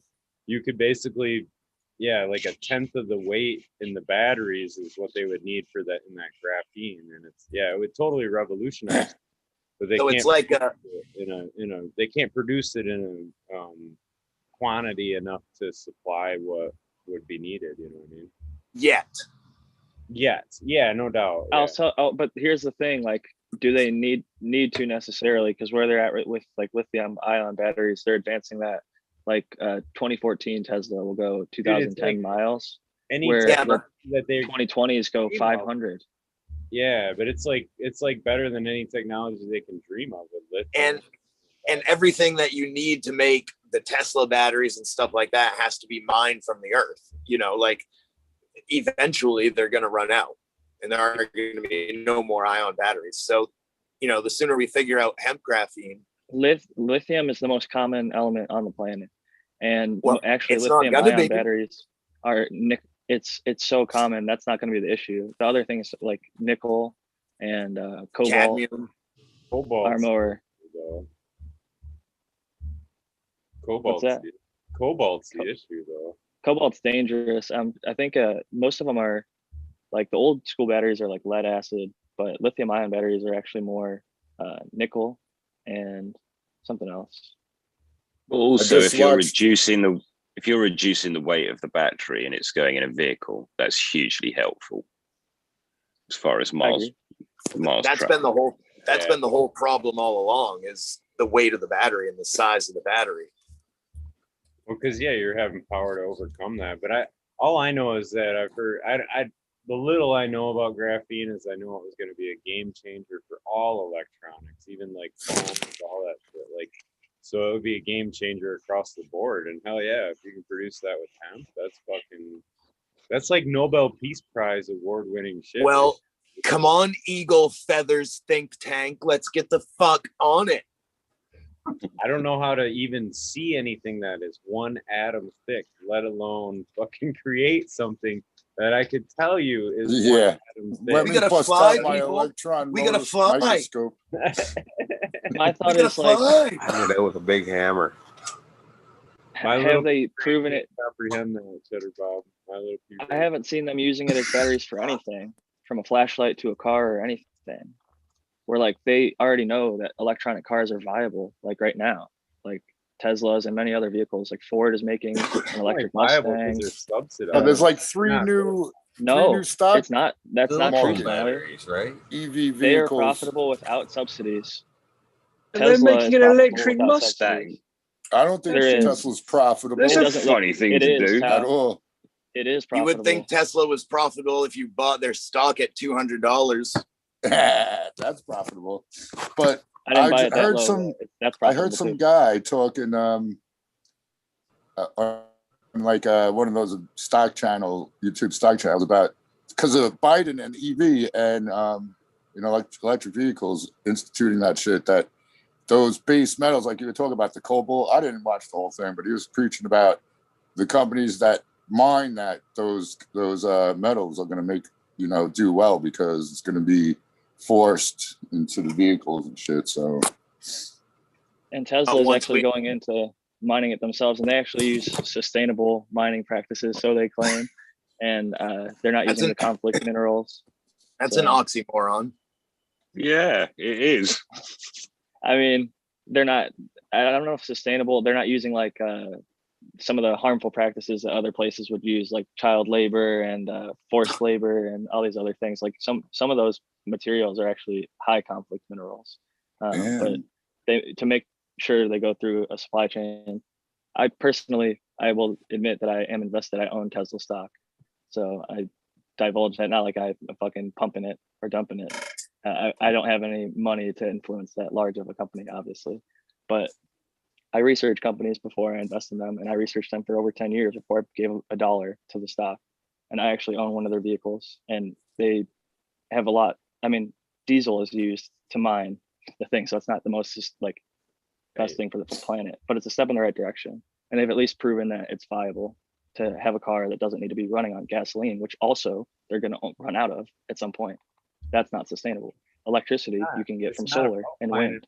That's what they said in the 70s too. We were going to run out of gas. Something they can charge you for on a regular fucking basis. They don't want. Let me tell you, free charging for life, Smiley. Jack. They did in 1980. Electric vehicles are no better for the environment than gas vehicles, I don't think, because of many factors involved. But at least it doesn't put gas. At least it doesn't put smoke in the air. That's one thing. Zero emissions. From the car itself. Smog in California has dropped so much because of electric vehicles. Is from coal. Yeah, but the ultra low not all of it. Not all of it. Not all of it. They still burning something. Well, what, they have hydro plants? They have certain places that are making use of the ocean's currents. There's dams like the Hoover Dam, which produces tons of fucking electricity. There you go. That's sustainable. That's way more sustainable than gasoline. That's better for tidal the environment. Power. It'll drop tidal CO2 levels. They're starting to use devices that use the tides. Tal's kind of right, though. I mean, Tal's kind of right in a few Not ways. kind of. I'm always right. Oh, not that's all that East Coast. you know? That's that East Coast. We got it. We're always right. Cheers, Tao. But you do have the bad waste from batteries. Yeah, the but, batteries. As far as like electrical consumption, though, Tal's right on. I mean, think about the West Coast already. You guys have already have power surges and rolling blackouts as is. Now you're not even charging all those cars that are running everybody around. When everybody fucking plugs in all at once over there, all them cars are being charged solar. Most of the stalls have solar panels directly above them. The design, most of the superchargers are set up with solar panels, and they have batteries. The people that have power when the blackouts are there are the people that have Tesla power walls, and other people that have solar panels on the roofs with battery backups, whether it's Tesla or otherwise. Or the people that have generators. Generators as well. But that's you pay for the gas. With that. Crystals. Crystals will power that's it. all you need. A car powered crystal. Powered car powered. Don't let the secrets out. Don't let all the secrets out. Google writes. Can they recycle the batteries? If you could just take the battery and recycle it, that'll change. Yeah, that'll help. That's the thing. You can recycle batteries. So that issue is much less problematic than people give credence to. My little girl took with laptops, cell phones. My little girl took my hand yesterday, and in my hand, she went to hold my hand, and in my hand was my crystals. So she said, "Why are you carrying that? Why do you believe in that stuff?" And I was like, "It's not a believe in it thing, sweetheart. It's energy." And she's like, "It's some witchy believing thing." I'll be honest with you. I don't think that's going to work for you, but believe what you like. Did you tap her in the Did you tap her in the forehead with it and see, it's real? Energy. You give her one. You feel that energy? Bang. It was funny. It was funny. So this is the only thing from me pulling your hair out when you act crazy.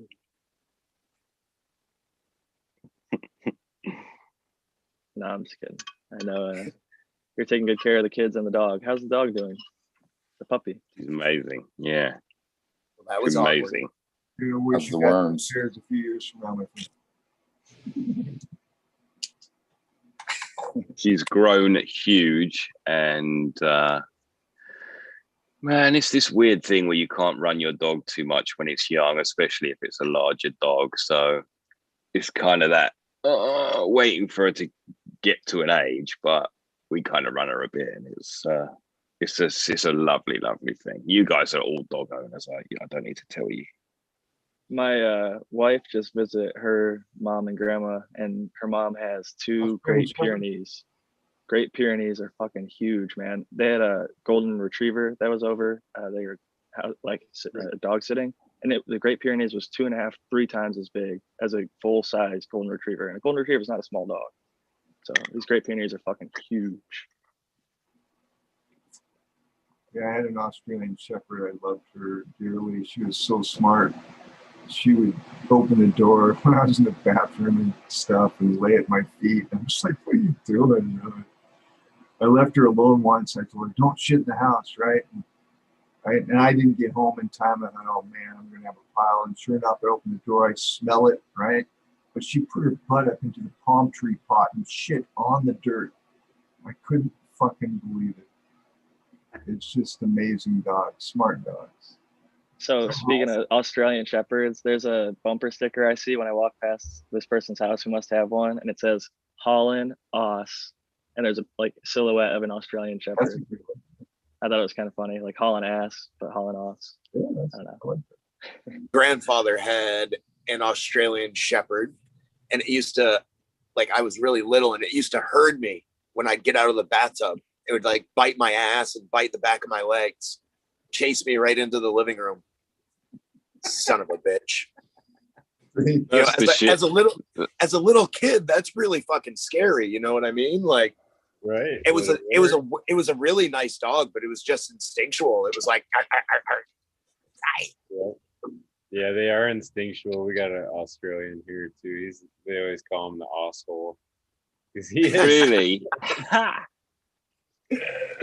That's funny, man. That's a good. So is he trying to? I told my daughter, don't let the dog win every fight because otherwise he'll assume it's above you. So she doesn't now. She'll make it fuck off and stuff. I'm gonna take my ass to bed. It's been good seeing all of you as always. Eagle, thank you. Bingus, Smiley, Boom, Cheddar Bob, Green 13, and the American one. It's always fucking great. And I'll catch y'all on the next one. Peace and love. Good to see you, Jack. Peace out, boss. Thanks, Jack. Have a great night. I'm going to follow them out, you guys, just since we're on that note. Have fun. Bingus. Good to see all you guys. Seriously. Peace out, Bingus. Good to see. Hey, Bingus. So Eagle, No. I was in. All right. No, I was gonna say that podcast that I sent you, that they were actually clarifying, we were talking earlier about number of hours, the 18 or 24 hours and different things. They were comparing different light times, on schedule, with the same DLI. So the daily light integral was the same. They would just adjust the PPFD. So the shorter day had more intense light, and the longer day had less intense light to equal the same daily light integral, if that makes sense. Right. And they found that through the longer day with lower PPFD actually produced a higher biomass than what was a shorter day and a more intensive PPFD. And that's been my experience.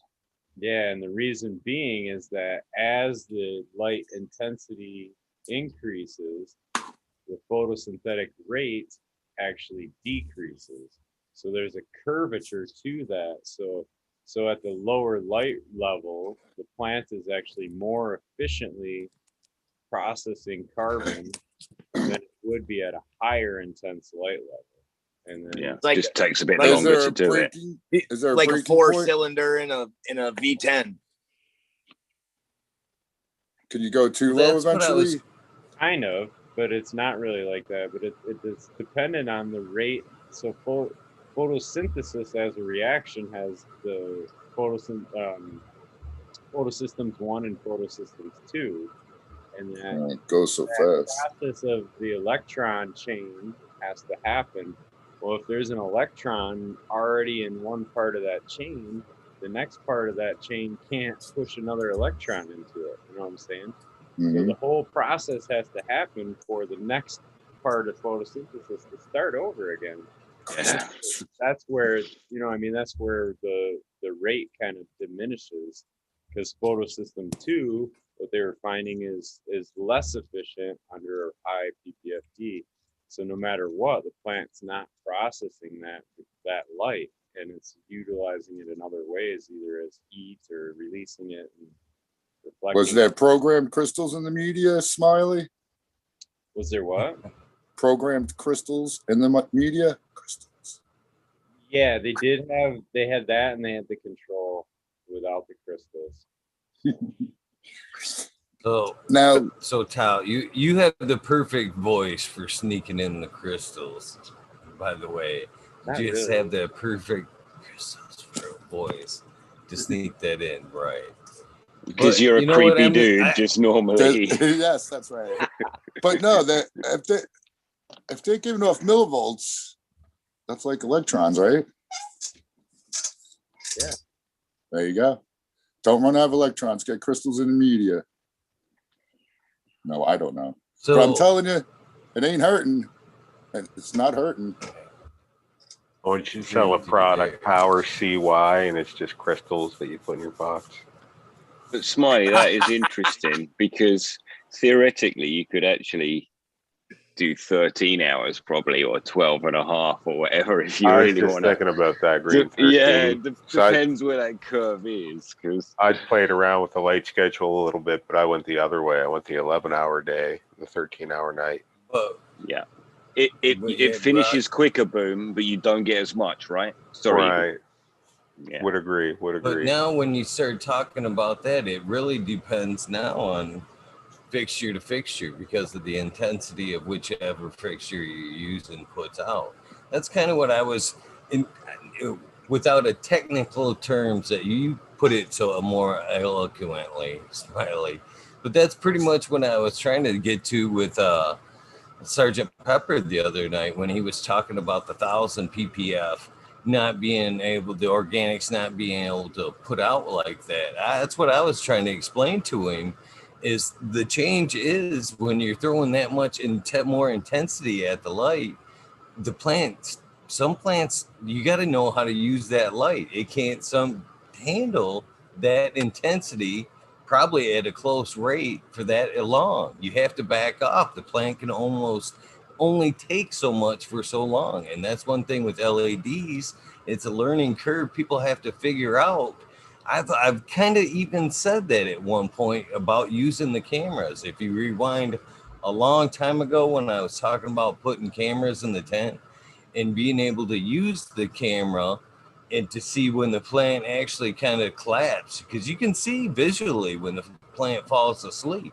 And if you had a plant on or a camera on your plant, you could actually learn that. The veg actually, with your light up, you could actually watch that time when the plant went, oh, and go, all right, that's when I need to shut my light off right there. And I believe you could do the same thing in flower without the measuring and the up and down of light. You could actually use the physical eye of the camera to be able to dial in that DLI. But I think that's what he was talking about right there is, throwing it down so much more, 1,000 ppf is what the example he was using. I don't, it's so much more intense that it has to be the photo. Was it 1,300? All right, my bad. But, my bad. But it's so plant specific. And you're muffled, dude. Oh, I said I only smile because on a 1,300 on across a 12-hour cycle is a pretty high DLI. That's why. It's very high. Even with a good environment, that's a lot. It's too high. Yeah. I mean, for most of us growing, for most of us growing in our 4x4, 5x5 tents, 1,300 ppfd is too high. It's too intense.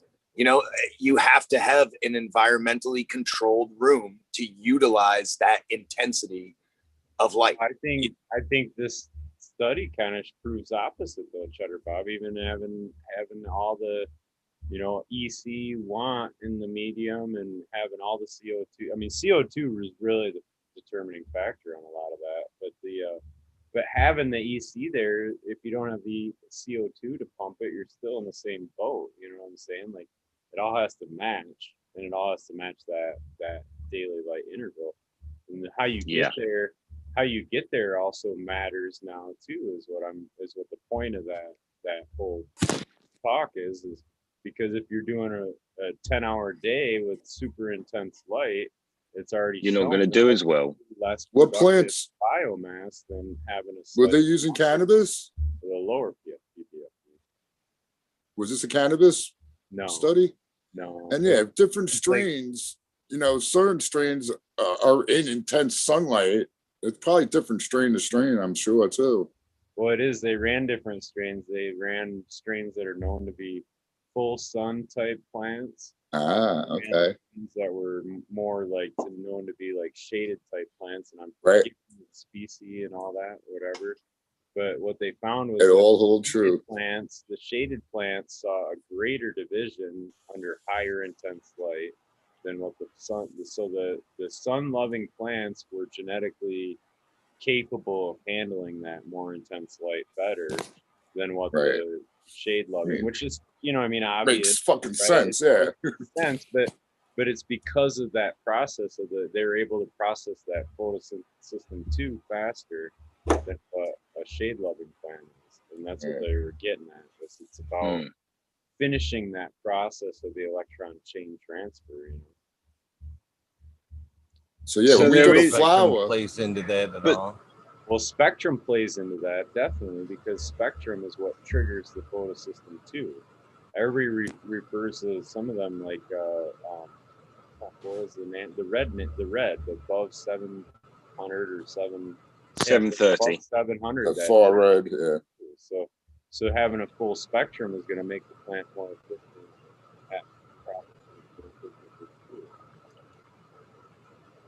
So you muffled this again. Is when I started. This is when I started to notice the difference in what Sargent was saying. I don't know why 1,000 kept sticking in my head that night. It seemed like that was the number he kept repeating that night was 1,000. You say 1,300, but for some reason 1,000 stuck in my head. But this is how I noticed, and when I noticed the difference, and what he was talking about in that yellowing is. I used to veg all my plants under T5s, 24 hours a day, right over here. Never had a problem with it. Never, ever, ever had a problem with 24 veg under T5s. No yellowing, no nothing. I went through and I put the LED T5 replacements in there and went 24-hour, same thing. And after the same plants under the 24 hours showed signs of yellowing. Looked like plants were burned. It wasn't burned because the light was further off. It was lockout. It was that intensity for so long and not letting them sleep properly was causing lockouts. As soon as I started shutting that light off and giving them more time to rest from that more powerful light, they started to green right up. Not even changing anything, not even the water, frequency or opening the nutrients or nothing. Just turning off the light because they were exhausted. They were just exhausted and locking out nutrients.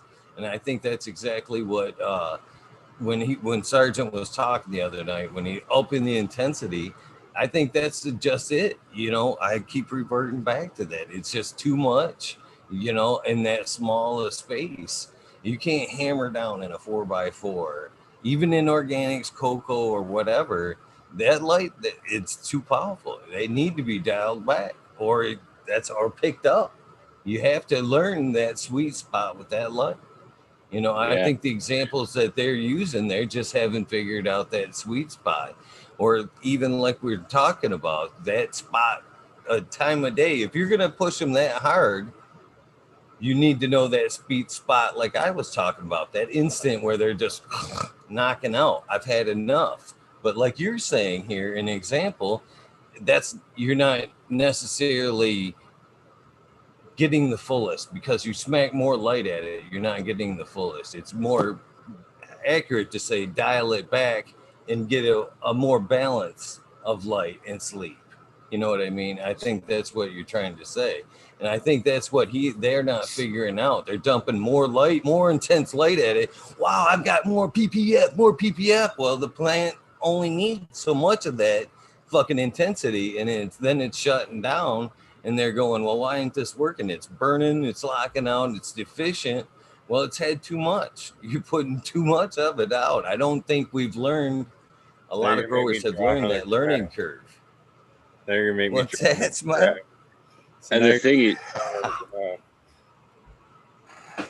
and the thing is, you have to relearn it, Eagle, because what happens is you get an LED and it's 1.9 efficiency, and then a couple of years go by and you get one that's 2.8 efficiency, and Jesus Christ, everything has changed again. You need way less everything for the same amount of photons.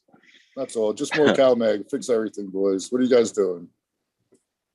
So no, what they were saying, with that being said, is that the light recipe, can you dial down, leave it that the PPF's the same, and maybe dial back blues and fucking reds, and maybe turn up some greens?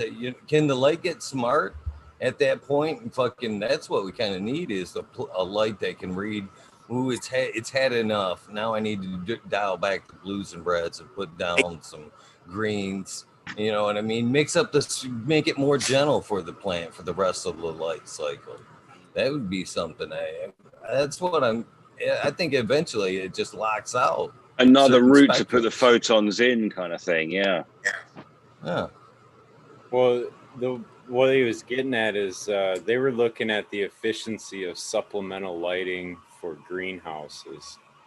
And that's kind of where they were looking at. So if you have to light like a hectare of greenhouses and it costs you X amount per hour to have those lights on, at what point is it the most efficient for you to turn those on?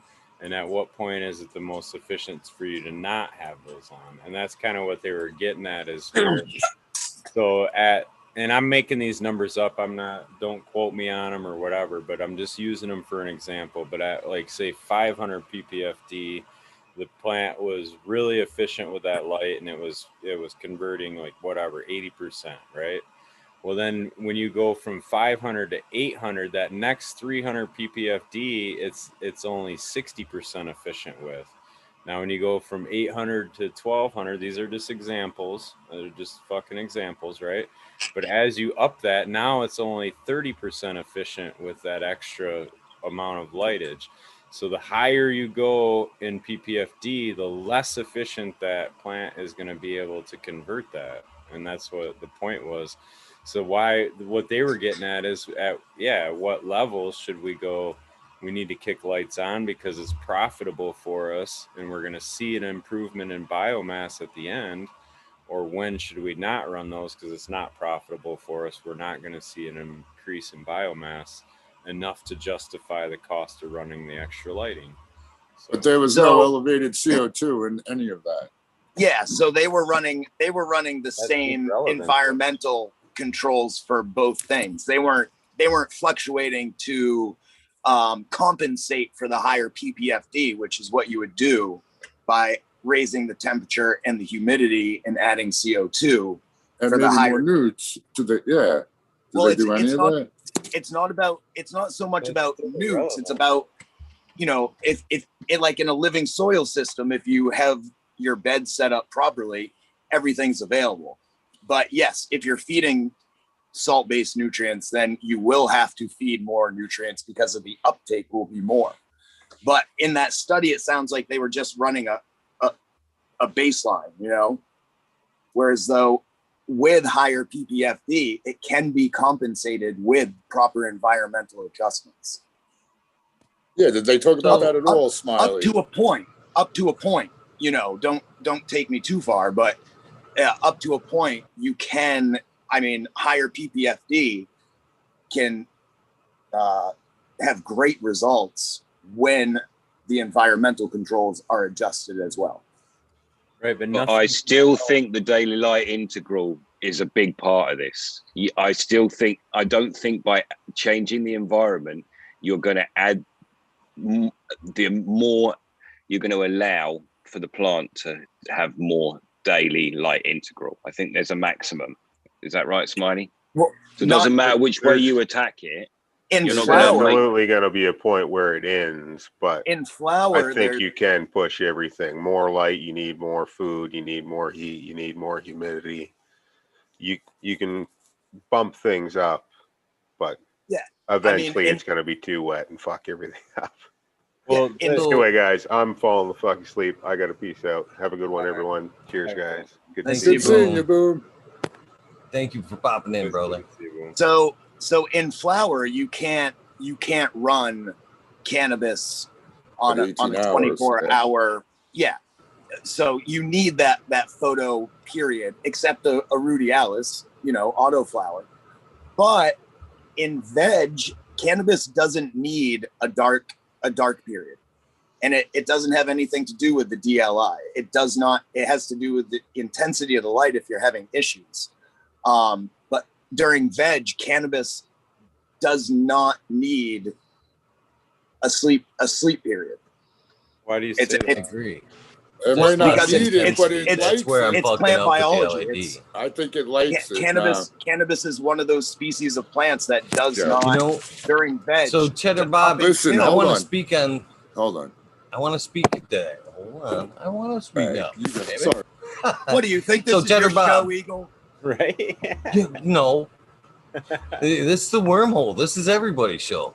Fucking all right, Cheddar Bob. I want to speak to the 24 there because I do utilize the 24 veg a lot. And one thing I have noted about the 24 to flower is that it fucking it instigates a much quicker flower time. The onset of bud sites from that 24-hour veg to flower is much quicker. I think some people say to the 24-hour darkness before flower, it actually brings that on. But I actually think it's quicker the other way, from all light to quickly to flower.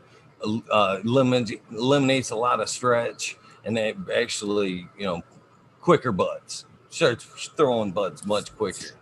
So do 24 I want to say one other thing now for fucking to Smiley. Now the other thing when I'm thinking of the light thing again, it's almost as like a supplement greenhouse effect. When I'm talking about that stronger light and shutting it off or turning it down, that's kind of what I'm thinking. Much like in a greenhouse, how you have that bright part of the day and they're trying to supplement as you're speaking with other lights. That's what I'm almost talking about with the intensity of the bigger light. There's that time where it's just had so much, you could shut it down and then just fucking throw almost a regular light bulb in there because they've had enough. You just need to almost keep the light cycle and let them rest through the day. But that's what I'm trying to understand here. Is it better to, just like you're saying, float them along with a more gentler light, or would it be better to fucking bang them and let them coast and then pull out the light? You know what I mean? All together, keep the photo. Well, I think in veg, yeah, you're better off with a less intense light to a certain point, at a certain level, but in a longer day. And in flower, you do have to trigger the photo period. So, yeah, you're stuck to a certain point there, but it wasn't really a study on cannabis. So, yeah, I guess it's hard to say. I'm talking more like with the intensity of the light, like we were talking about with the LEDs. Like when we were talking about earlier, the 800 versus the 1300. The 1300, I think, in my opinion, we'd all agree that it's for like a 4x4, 5x5, especially in a 10, is too intense for the full 12-12, we'll call it, okay? I think at some point, that greater PPF is way too much. It should be cut off. the plants have handled it. You're just overworking them at that point. Now, my That's a question fact. is it better to fucking just, ready, set, go, and make them race until they fucking exhaust, boom, like the camera would show, kind of say, and then for the rest of the day, just here's a light to keep the photo period. You know what I mean? Like, say that period, the race period is, say, 8 hours. Then they're exhausted, and then you put a light in there just to keep that 12-12.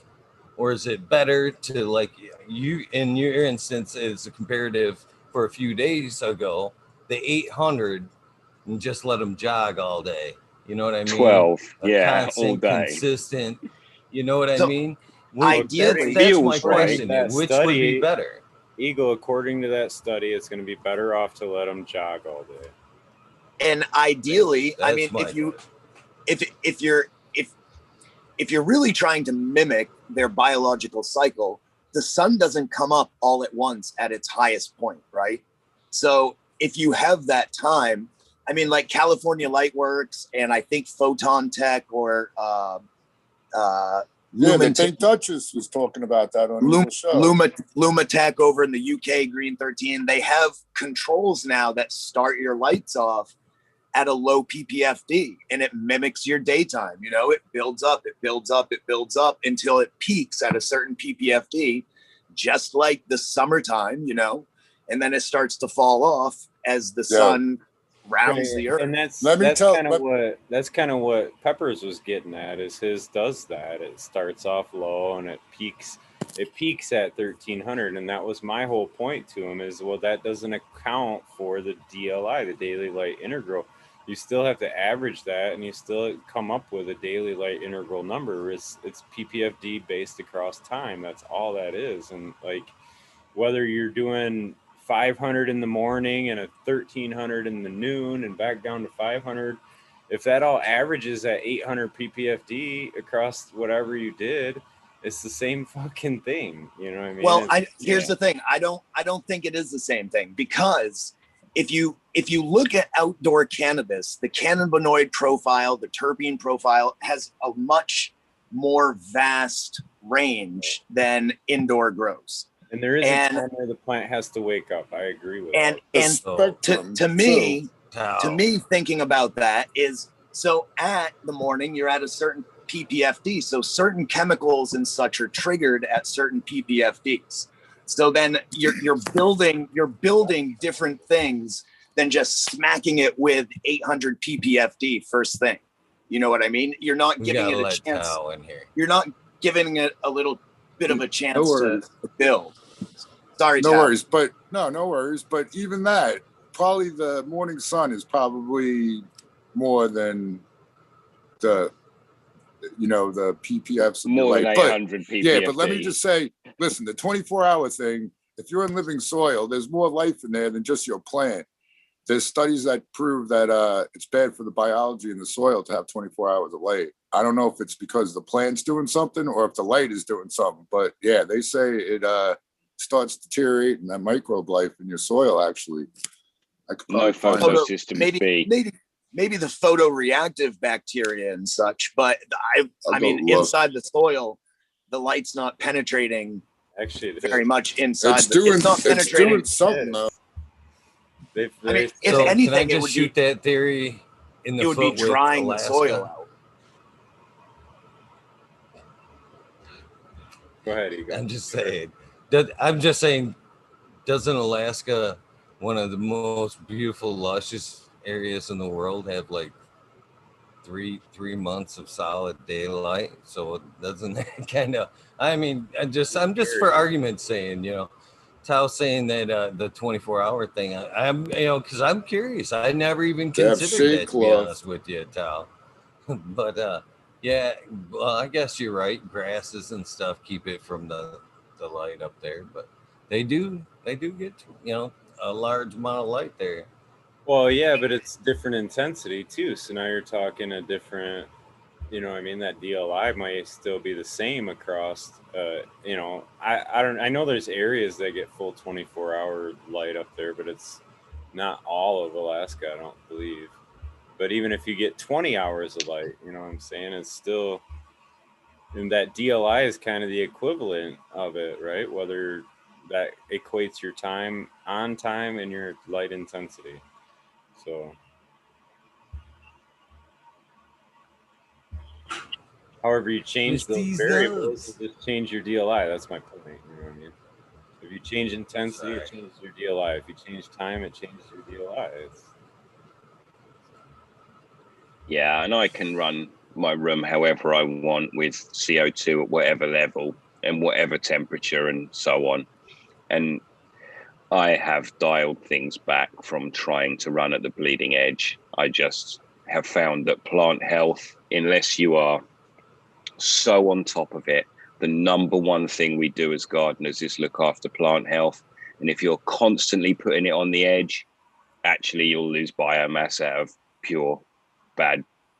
And also you're inviting pest issues and other things that are bad stressors. So you're actually encouraging pest issues with spider mites and some of those because of the way the plant is actually dealing with that light. It's actually starting to create more of what those bugs are after in the plant sap. So that's why, like, yeah, you'll see those issues when their plants are overheated and shit like that. Yeah, those are the ones they're after. They're doing it wrong. Yeah, and listen, so am I sometimes. So it's a case of being that person who's watching, right? Right. Yeah, I mean, 20 years, I still mess up. Every grow, something goes haywire. You know, I don't pay attention to something or I make the wrong decision. Like, it's part of the game, you know? And that's no where matter these what. discussions are cool, man. It's not about me trying to say my way's right or whatever. It's about everybody trying to get their head around how they can improve. How did you find it? You know what I mean? Yeah. Or what am I doing that? Hey, you know, maybe this discussion, somebody's like, well, fuck, I'm running 24 hours and I don't know. Maybe I'll try it at whatever. Somebody might say the opposite. You know what I mean? It's just a matter of figuring out what works for you. So. Actually, just as an example, I knew that sometimes Eagle ran 24-hour veg, but what I didn't know was that information he gave about the bulb change. And like, for sure, my plants under LED 4K do not want 24-hour veg. They just fucking don't like it. So it was really interesting to have that update, having this conversation. So of course, it's all about that, isn't it? Definitely, most definitely. It should be a learning experience. You know what I mean? If anything, just a fun conversation. You know what I mean? We should be having a fun conversation. Absolutely. You know how they say there's a lot of right ways to, you know, grow cannabis?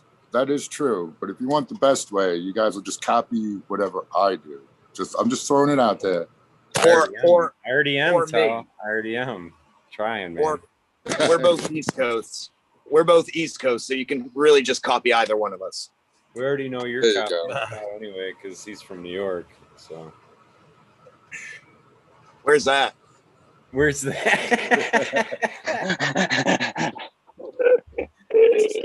You know that used to be New Amsterdam. They had to change their name. Damn right.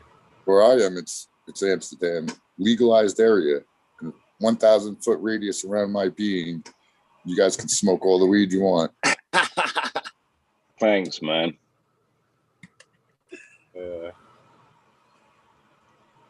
I'll get started. All right, everyone. I have a golf match in the morning, so I am going to get gone. I'm going to get gone is what I'm going to do. Thank you. Thanks for having me on. I appreciate it. Have a great morning. Tomorrow, dude. Peace out, Cheddar Bob. Kick some ass in golf tomorrow. Bob. I got to go win some money. Thanks. Good luck, my friend. Thanks for being a good sport online, my friend. Oh, yeah. Thanks for popping on. Yeah, man.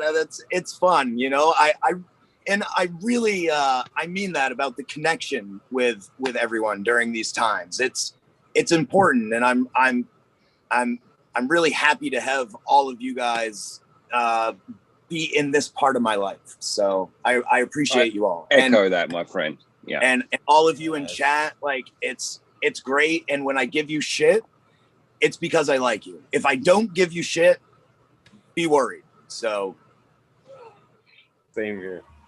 all right. Peace out, everyone. Well, Good to see each other, bro. Peace out, don't man. feel bad about giving me shit. I love to be given. I can take it. I can take it, my friend. Please dish it out. Yeah, I'm gonna pop out too, man. I got that event tomorrow starting at noon, so Nice, Smiley. get up and wake up. Make sure I Give got enough. big jar of pound for me, man. Yeah, that'd be fun. Yeah. Should be good, Wait, man. There's a before lot you of- Where go. you going with it? Gene Trader thing? yeah, there's a lot of people talking about it. Yo, find some chocolate, Smiley. What are you taking, dude? You I'll taking some stuff to trade?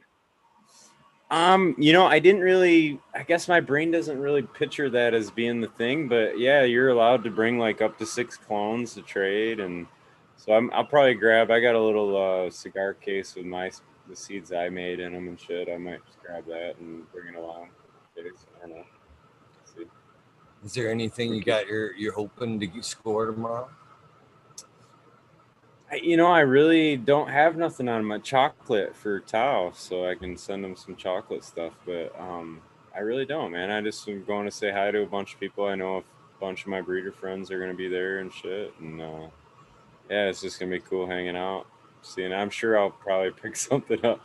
It's hard to walk by a bunch of breeders and not fucking grab some stuff. So, I don't know. Cool. Make sure and Sounds say awesome. hello to Rascal Farmer. He should be there tomorrow. Yeah. Keep your eye out for him. He's always a good guy. Yeah, I usually, yeah. He may even have some cuvee seeds for you. That'd be dope, man. That's got some I chocolate. got some chocolate, yeah. Dude, he I dig posted it. those pictures of the nugs next to it too. That shit looked fire as hell, man. Every one of them phenos look really fire. Like, holy shit. So, yeah, he does nice stuff.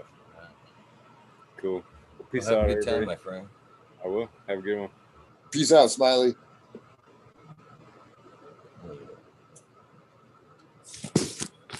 So yeah, I was hoping Spiky Pilot would show up. He's not scheduled for, like he said, next week, right? He's going to find out more information on his predicament there. Yeah, I believe it. He's got like a week left. He was hoping. He sent me an email saying he might pop on tonight. I was hoping he was gonna as well. Time's running out. Yeah, that's funny because he fucking sent me an email wanting to come on. I've been back and forth with him a few times about coming on the show, and what it is. Shit happens. We've tried, but I got an email from him the other day. It said, I gotta come on by X date because of what he explained. And I was like, huh? Of course you can come on before then and tell your story, because I was like, it was like, I'm gonna be in jail next week. I want to come on and tell my story. And I was like, of course we're gonna work this out. But I didn't see none of that shit coming. But I agree, man. I believe he's got tons of room to fight there. Yeah, I hope. And he said his ex-wife was she speaks German at least.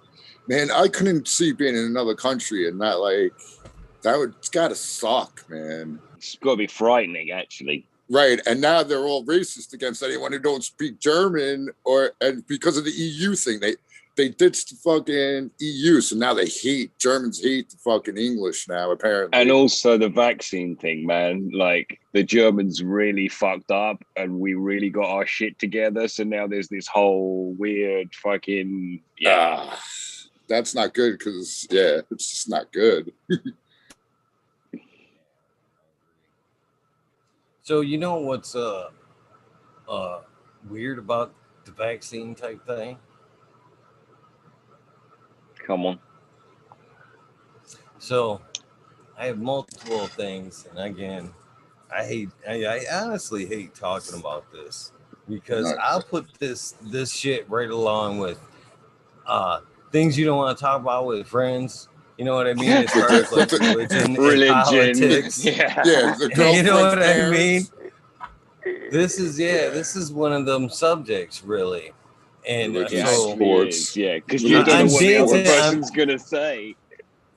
I'm dancing on a fine line about this because we've went through this, and I've really took my comeuppance on the subject and try to stay away from it. But this is real life. This is what I cannot, this is my story. You know what I mean? This is my experience. Like, all I'm saying is what has happened to me. right. I'm not knocking it. I'm not going my way. It's right. It's wrong. This is what happened. So, first of all, I want to point out that my daughter, who goes to school and is forced to wear a mask all the time, has been sicker than anybody in the house continuously throughout this whole thing. Okay? Is sicker than a dog right now. Right now. Oh, Yeah, I know. And you know what's funny is about that is Lexi, they share a room. Her and Lexi share a room. And Lexi, again, the one that's not wearing the mask, is nearly as much, isn't sick. For what it's worth. Okay? Now, I don't like to talk about this, but fuck it, I will. Tuesday night, I was absent because honestly went into the ER to fucking, because of so much fucking stress of whatever behind the scenes bullshit and unshow. I want to make this clear: unshow related BS, but it was coincidental related to every time I haven't been on. We'll say that. Anyways, I went in fucking so many days of stress. I had fucking probably 4 days where I was just fucking stressed right the fuck out. Tuesday, it got bad enough to where I was actually having some chest pains and I wasn't feeling so hot. And Lexi talked me into fucking going into the ER because it was like all the bad signs of like a heart attack. damn, dude. It was fucking shortness of breath. I had pain in my chest. It was down my left side. It was scary for even myself. So I did go into the ER and got looked at, much to my dismay. I didn't want to go. And one of the biggest reasons even I didn't want to, I knew at some point it was going to be Q-tip up the nose? COVID. Yep, I knew it was going to go there. And I didn't want to I didn't want to deal with it, which made things worse, to be honest with you. Right. It bound me up all the more worse. Bugging out, and now this shit's on your mind on top of all was they made me swap out masks right when I get in there, and then they take me back to the room and they go over my symptoms and they fucking put me on the EGR fucking thing. And I actually think it might have been a little bit of my sugar being low because they gave me a fucking huge ass insulin shot, which helped even me out a bit. And fucking so they go over my symptoms and I tell them that, I've been short of breath and fucking this and that and fucking, they go, COVID, these are signs of COVID. And they fucking like flip a sign in the room. God. Boom, quarantine it, fucking like, okay, from now on, everybody has to be suited up. And they fucking go to fucking test me for that shit. And they wouldn't even let me go out of the room to pee, to be honest with you. They had a fucking little cabinet with the fucking doors open up and there's some steel prison urinal fucking came out and you had to fucking piss in that. Okay? So they do fucking test me. They fucking shove the fucking thing up my nose. And I'm like, fuck. At this point, Tal, to be honest with you, because I've talked about this, I'm actually ready to just rip the shit off. Run away? Fucking, yeah. Yeah, I'm wondering, to be honest with you, if they can contain me at this point. You know what I mean? Right, security guard tackle you. Damn. Yeah, I'm like, again, I'm stressing this shit out, man. I'm fucking texting Lexi in the truck because at that point, once they said the COVID bullshit, they made her leave the fucking room. They're like, Right, sorry, you right. gotta go way out in the car. You gotta get the fuck out. Which I'm thinking to myself is, if I'm contaminated, she's contaminated. Let her go. Right. Yeah, spread it around. Fucking wait out in the car. Be ready to give it to everybody. Yeah, Drive walk out. through every. You walk in got front the of everybody, results. yeah. Run. Damn. Which again was super funny and weird. But they fucking test me. You come back negative. I'm cool. Cool. But you know what else I thought was, this is where I think was weird. Never a mention, and again, I'm not begging for it, was do you want the vaccine or offered the vaccine? While you're here, like Right. in a In the hospital. ER. Even In after, the ER. even after they found out you didn't have it, they didn't mention it at all. Yeah. Didn't Wow. I offer guess the vaccine or you're fucking too ask young if and I wanted spry. it. You're too young and spry. They get still giving it to the old people, I think, around America, right? Yeah, but if you're in a hospital where you're most likely to contract it, why Right. don't you make that hospital safe and just vaccinate that person? It's not that fucking rare, the vaccine, that you have to be, Right. you know. Well, Yeah, that's Eagle would have queer. denied it anyway. Yeah. Yeah. Would you have gotten it, Eagle? No. No, No. Good. to be honest with you. I hate to say that, and I hate to be on the record. I see Green 13's dismay, but Oh, at I this wouldn't have it, my point, friend. it's There's still no a dismay. choice. I wouldn't have it. There's absolutely no No. chance. And here's the reason what you saw in my face was a lot of my friends, real world friends, actually not all, but a few people I've seen recently have had it or are having it. And like, I'm like, dude, it takes 10 years to fucking check. Anyway, maybe I'm going to slow down here. But yeah, no, I would not have it, mate. And there's no dismay at all. You couldn't fucking beg me to have it. You can pay me to have it. Well, now I know like probably 6 or 7 people that have gotten the second one and they're still alive, which I'm happy about. But like you're saying, 5 years down the line, and what some people are saying is, now that you got the vaccine, when the COVID enters your body, that's when it will trigger weird ass shit going on. So yeah, I'm going to let everyone else deserves it before me. Let's just put it like that. I'm not getting that shit. I'm glad to hear this stuff because, yeah, it does. The vibrations do not. I'm not. Listen, not feeling it. Not So- feeling it. please Nope. do what you want with your body and allow me to do what I want with mine. But yeah, it's So, it's not for me. this was something else I thought was funny. Now, you heard my comparison in the beginning, and this is sad because, again, this is home. This is home, and this is my babies. That is the comparison. You understand what I'm saying here? Is, that's the significance to me is real, and the difference is me being able, adults and the father not wanting to put that mask on. And again, I have my reasons, and I think they're somewhat legit. Yeah, I've worked a lot of construction, fucking fire jobs, concrete jobs, asbestos, restoration. I've breathed in a lot of bad shit, man. I don't like dust anymore, and I don't like wearing a mask. It fucking kind of, yeah, it's just whatever. I don't like wearing a mask anymore. I just don't like it. So again, my daughter goes to school and they're making her wear the mask all day, and it's been sick. Does he Okay. change it? That's Father? important. You got to change Yes, the mask yes. like once or twice Frequently. at least a day. Yeah, okay, Frequently. good. So, Why you gotta do that? Again, now I travel up and down the state. You know what I mean? See patients. I've been to some of the major cities in Michigan throughout this whole period. I've been to events. I've traded joints with a lot of these people. You know what I mean?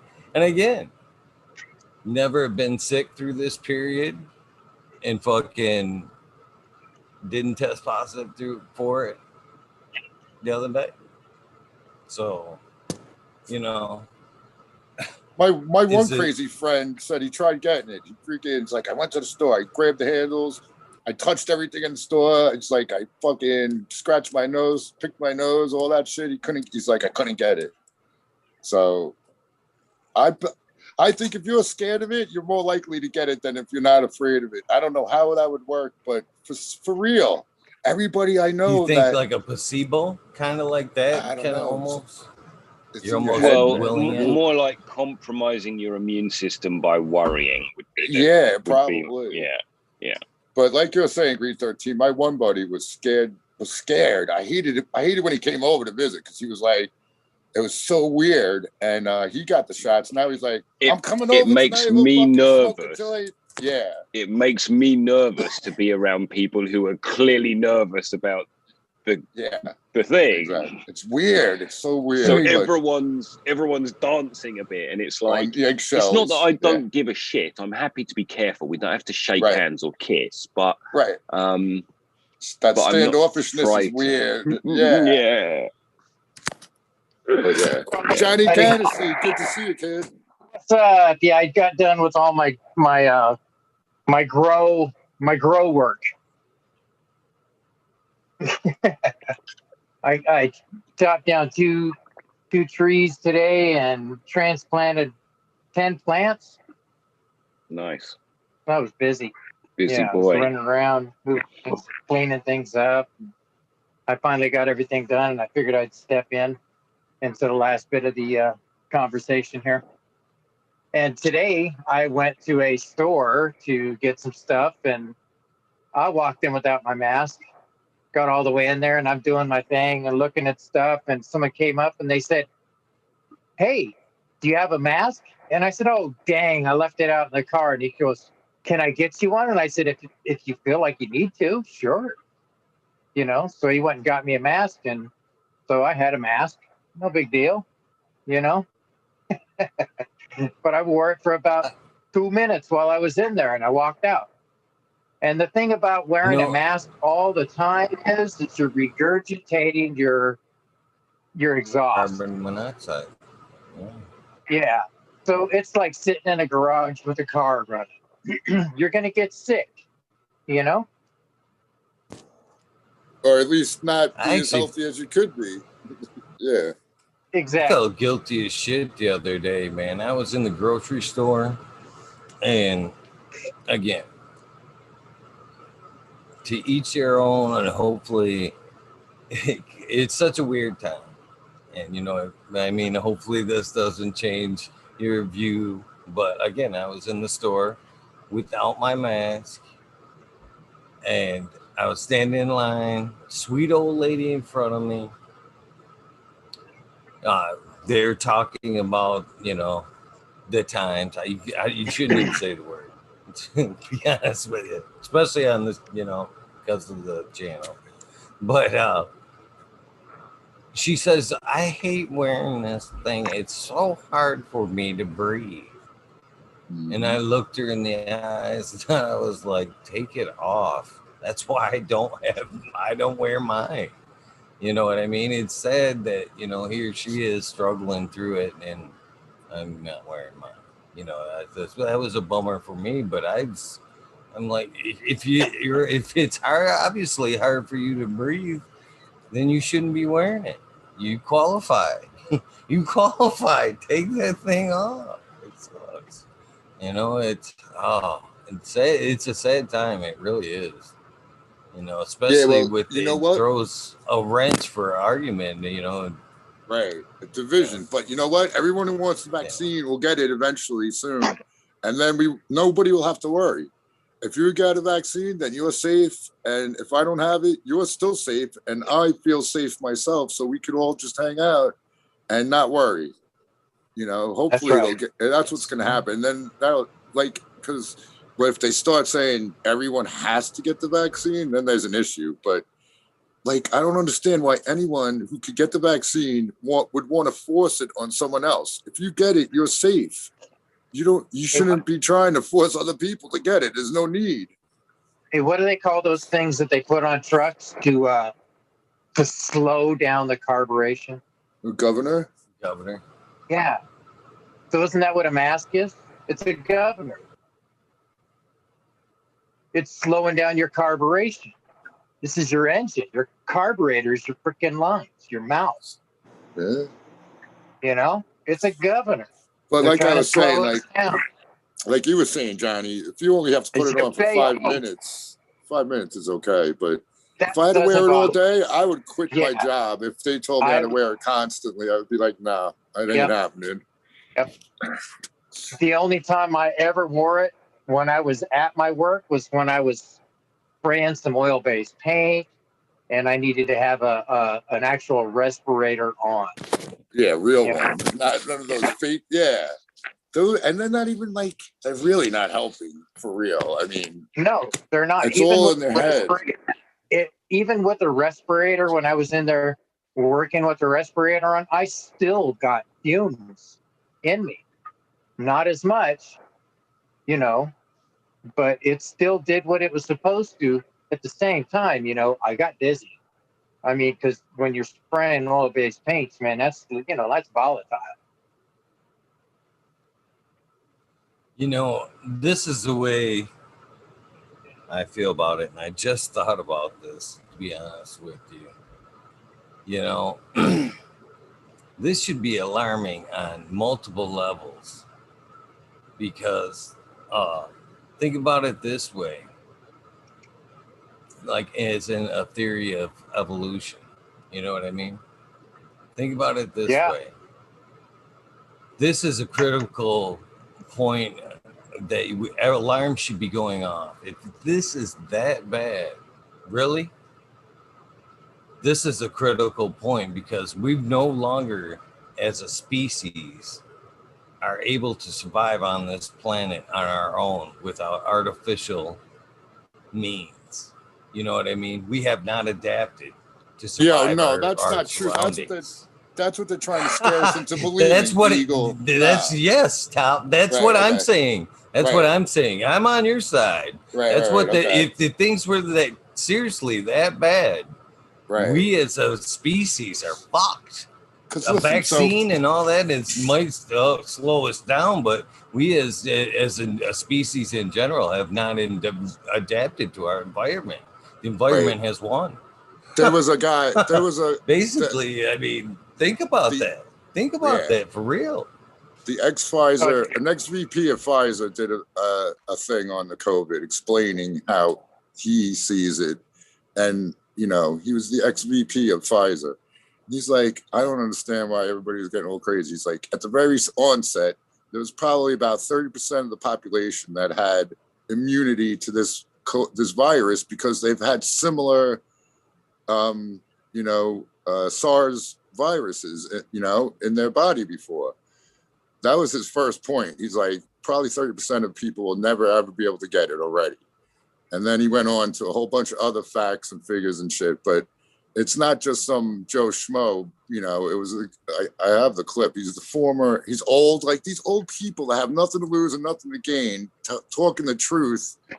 There's a reason why, I believe there's people you could believe that aren't like crazy conspiracy theorists, And I'll tell you something interesting. Yeah. Yesterday, we announced that 50% of the British population had been immunized, right? So we're only in the categories of over 50s who are getting it. And that means that most of our population is of that age, or a huge majority if we've done 50% already. And all the wealth is in those individuals. They carry the vast majority of the wealth in our country. And they've all been immunized. So that seems like they maybe got what they wanted now. So hopefully have you guys heard have you heard the new Bill Gates thing? What's this? He wants everybody in the world to eat what do you call that? Veggie burgers. No, not veggie burgers, but I think synthesized we meat. already are. Yeah, synthesized meat. Dude, from what I heard, Yeah. he's been buying up American farmland hand over fist like a madman. Yes, he has. Yes, he Because has. he wants to prevent cows from being grazed and having real cow meat. That's crazy. I don't know what the world is coming to, man. It's called the end. Yeah. Maybe Bill How Gates deep- is the how deep- Antichrist. Is this where the wormhole is kind of officially turned into a rabbit hole? I miss the fucking. I love these ones, by the way. When we get off topic and fucking get a little crazy, it's how deep you want I to go. think if we're I into mean, this, you could push this. you could gotta push spell this different. all the way down to fucking AI and what you're talking about. I seen the what about Bob said what about the New World Order? It does kind of play into that. Bill Gates, and by the way, before I go get too deep in this, I kind of hear Red Pill's voice in the back of my head going, fucking, you can play whatever you want now because this episode's already fucking flagged.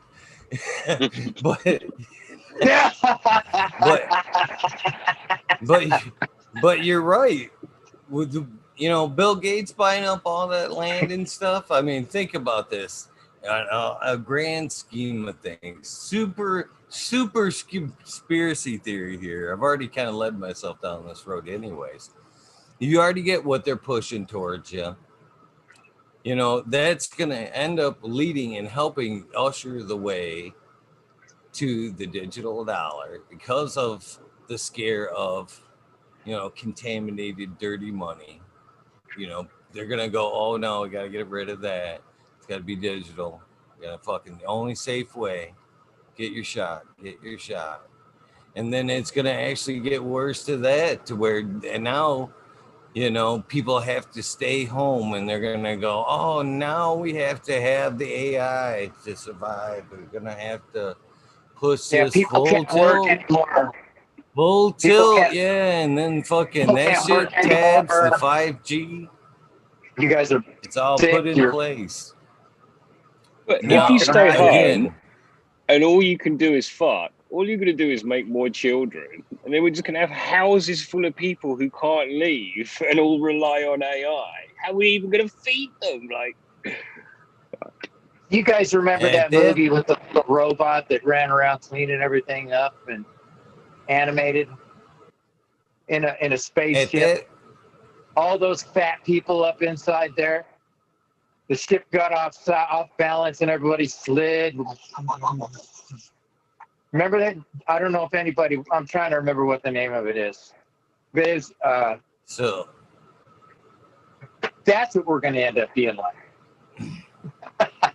So you play this into, what you've heard a lot of throughout the years with the Agenda 21 bullshit, and even the Bill Gates in their society, wanting to reduce the population down. At that point, when you've got the AI into play, you have everybody sitting at home, and you're fucking barely you're tapping the system. What has humanity come? Exactly what they've called it in the beginning with the Agenda 21. We've become a virus to the earth. Yes. It's, too many people doing nothing, AI doing everything.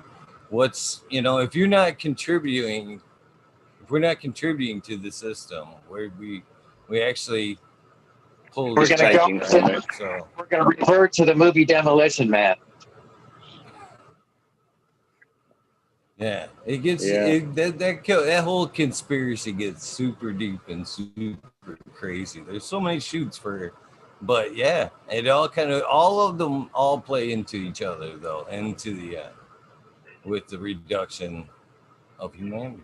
Sadly to say, and that's what they've warned us about for a long time.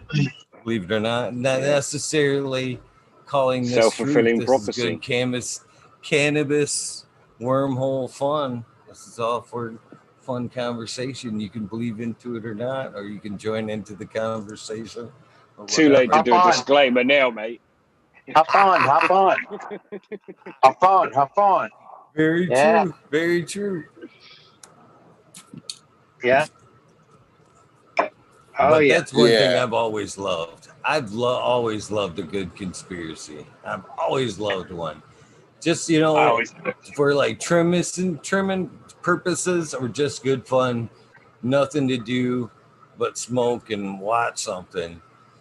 I love to turn on some conspiracy, fire up a good cannabis joint and go, this is Well, here's fun. something. This is fun to just toss around the mind for a minute.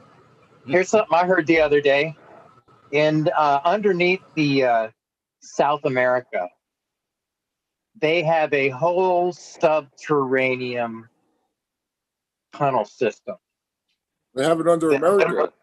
that literally connects pyramid to pyramid and shit like that. Yeah. And I wouldn't doubt that they have that same shit here in America. I've heard a few things about big ones that were created so they could actually get a 747 down inside one of them or something.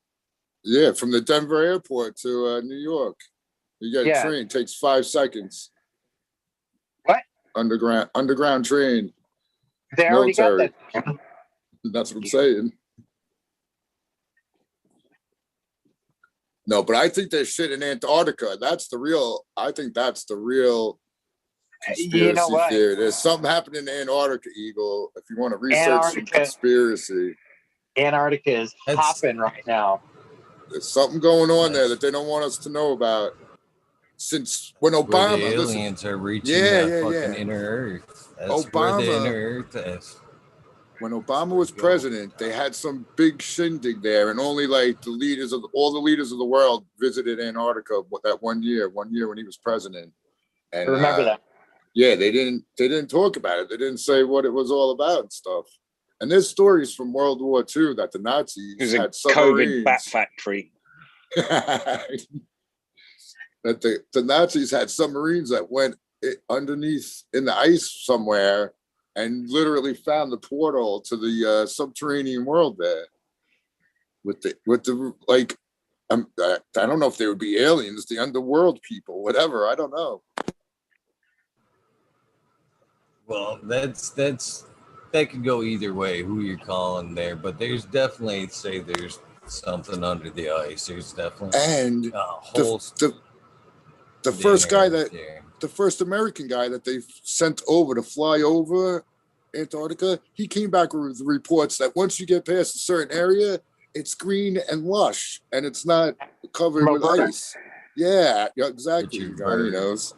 That's crazy. And after that, they never spoke about before. That's crazy. I don't know. Something's happening definitely in Antarctica.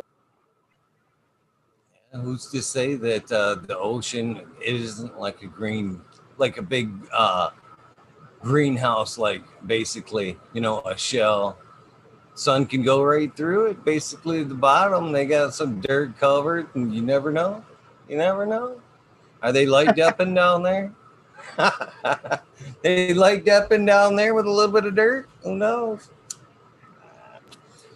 Who knows? Who knows? Crazy fun for food for thought, though. But they definitely say there could be some alien stuff. Maybe it's just from the world rolling. Who knows? Ice Age. They got a period. They got a map that was drawn back in 1200 or something like that. The Perry Reese map. Yeah, that one. And that land down there did not have any snow and ice on it at that time, from what it looked like. Yeah, that's one of the head scratchers right there, because they actually know what it looks like with that map, the actual layout of the continent under the ice. That is quite the head scratcher right there. And it's suspect that Cheers, Google has been whiting out parts of the Antarctica. Yeah. Google Earth will blotch stuff out, blur it out, so you can't see it. Exactly. Well, they definitely think that. Have you seen there on some of them satellite views? They actually see there's a perfect triangle or pyramid layout, just it matches the Great Pyramids Just the in same as the Egypt. Giza. It's the same ones. It matches Yeah. the same layout, same size, and everything there under the ice, which is a fun head scratcher as well. There's a lot of fun shit about Antarctica as far as the conspiracy theories go. Yeah. And there's no fly zones too over Antarctica, which seems weird. Yeah. Yeah, that is a head scratcher. Both north and south, ain't it? You can't fly over the North Pole either. Oh yeah, I don't know actually, but I know that one. Yo, shout out to everyone in chat. What was that? Yeah, what's up, chat? I didn't even check chat. What was that medieval kind of show that was going on for a while? It's really big. I mean, everybody was talking about it. Curse of Oak Island? It was about no, not that. That's Come some on, junk. That's some fucking junk. Oh, that's it. That's it. Sorry, Eagle. I heard you were 13, watching that. we have the gotten other along day, man. fine, but Come on. now you break. That's some junk. Have you not? I No, seriously, have you I not watched? tried. Have you not tried. watched lately? They found fucking Fucking roads, man. They drained the swamps. They found fucking stone roads from the 1300s. They fucking they're right on the tipping point. As of last week, the one drilling program on C10 has found a fucking tunnel leading towards this fucking swamp, possibly the money pit. But in the swamp, they found all kinds of shit. They drowned that motherfucker. They found roads and pathways going both to the money pit and up towards the eye of the swamp. They found fucking clay that they found in the money pit. They found fucking artifacts that's fucking. Where'd you hear about this on the news? 1300s. On the show. On the show. Watching Yeah. the show. Oh, is it on the show? Oh. You know, at some point, there's got to be some licensing, agreement. There's got to be, Yeah, but Eagle, if they found the money pit and found the Raiders of the Lost Ark, that should be on the news page 1, I'm sure, right? That's what Green 13's point is, kind of? Well, not Again. page 1, because there's Meghan and Harry, but you know. Right. We're Oh, all yeah, we over have that. I agree with you there. We to have an Mr. extent, Potato though. Head over here. And on his You know, cycle. But yeah, I agree. I think you're right though, Eagle. But they have been stringing people. I watched it back in the day, dude. Like I was into it, Eagle, big time. And I'm like, after 3 seasons, I'm like, this is just a string along fucking bullshit. Every time they end with wait until you see next season what we found or whatever, and they come up with like a button from the fucking Spanish Armada guy. But yeah, but it's totally true. Something happened on Oak Island. Bobby But Dazzler. see, this is one of the things too is the time spans aren't fucking lining up. Things don't line up, Right.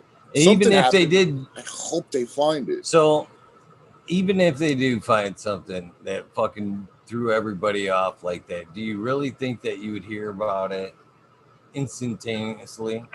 Do you think you'd be like, oh yeah, shit, we found the fucking missing link, and it throws off every fucking history book?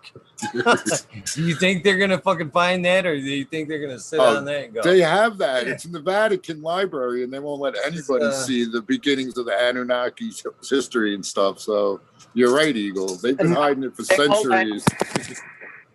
They won't let Tal get his yearbook or family Green book out 13 at all. Green 13. My Literally, ancestry. I only watch one show, one TV show. That's it. That's all I look forward to out of all that's programmed, aired television. That's the one And I've show just I ruined it watch. for you. That's I've it. just ruined You're it. trying to kill it. You're trying your best to just kick my can. What'd you call it at Green 13? What'd you call it? Full But, ups. So not Oh. all right, I'm gonna go jump back in bed with my wife. Love everybody. Have a great weekend. We're not chasing you out. Come on, man. No, Go you're get not. that- You're not. You're not. Go get that All right. treasure, Green 13. Yeah. right. Totally agree with Tao on that. Yeah. But yeah, those guys, thank God they got the show because they probably would have ran out of money trying, funding all the shit that they did if they didn't have that extra income. Like they got to be getting paid. Yeah. You saw there was a moment there where they were actually going to different places and doing and jumping onto other people's shows and stuff. I was wondering at that moment what was going to happen. I think that's because they found something. I honestly think something's gone on to where they've reached that point where, like Green 13's talking about, they're no longer. They found it. You know what I mean? They how many seasons has that show been on? Season 8 now. Yeah, because 8 years they could have dug out all the way down to the bottom of the money pit. You know what I mean? Even if it was but I guess they weren't allowed to because you'd have to make a big hole to go that deep. But yeah, they may as well just get on with it and get it over with. Their government should allow it. Just rip it all up once and put it back the way it was after they're done. Build another island to it. What is the new thing, Eagle? What are they doing? What are they going to do next to try and get to that money pit? Or did they give up on it? What are they doing? I haven't watched it in years. Oh, they're not giving up. They're just trying to pinpoint it at the money pit. Now they're thinking it might not even be where they think it is. The C10's off a bit. It ain't exactly where the money pit's at. It's off to the side. They're actually thinking it may be over by the swamp now, but they do have concrete evidence. Like I said, where they were pulling in ships right there into the swamp. They had fucking unloading area. They found fucking all kinds of shit. The eye bolts. Remember them talking about the eye bolts and shit like that? Tom Nolan found the eye bolts. They kind of set up the Nolan's cross. Well, they figured now they line up with the pass. The eye bolts line up with the pass, and they kind of figure they're using them for winch blocks. You know what I mean? To winch shit up the fucking hill.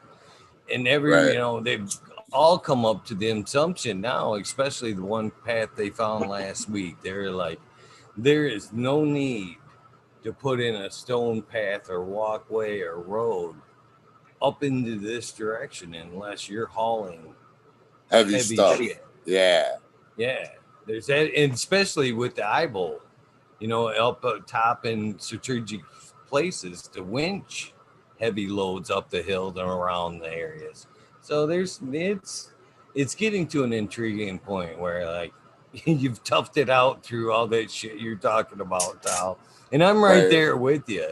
And a lot of times, they make a lot of shit over fucking out of bullshit. Exaggerated, yeah. They're exaggerated. Yeah. It's a show, so to keep you coming back. Well, they got another thing that's changed too is everybody's working together.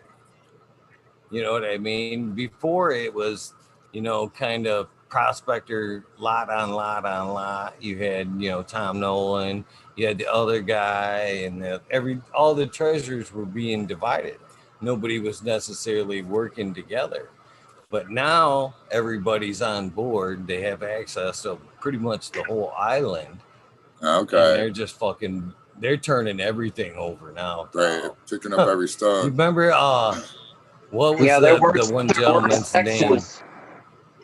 The gentleman that found Samuel Ball.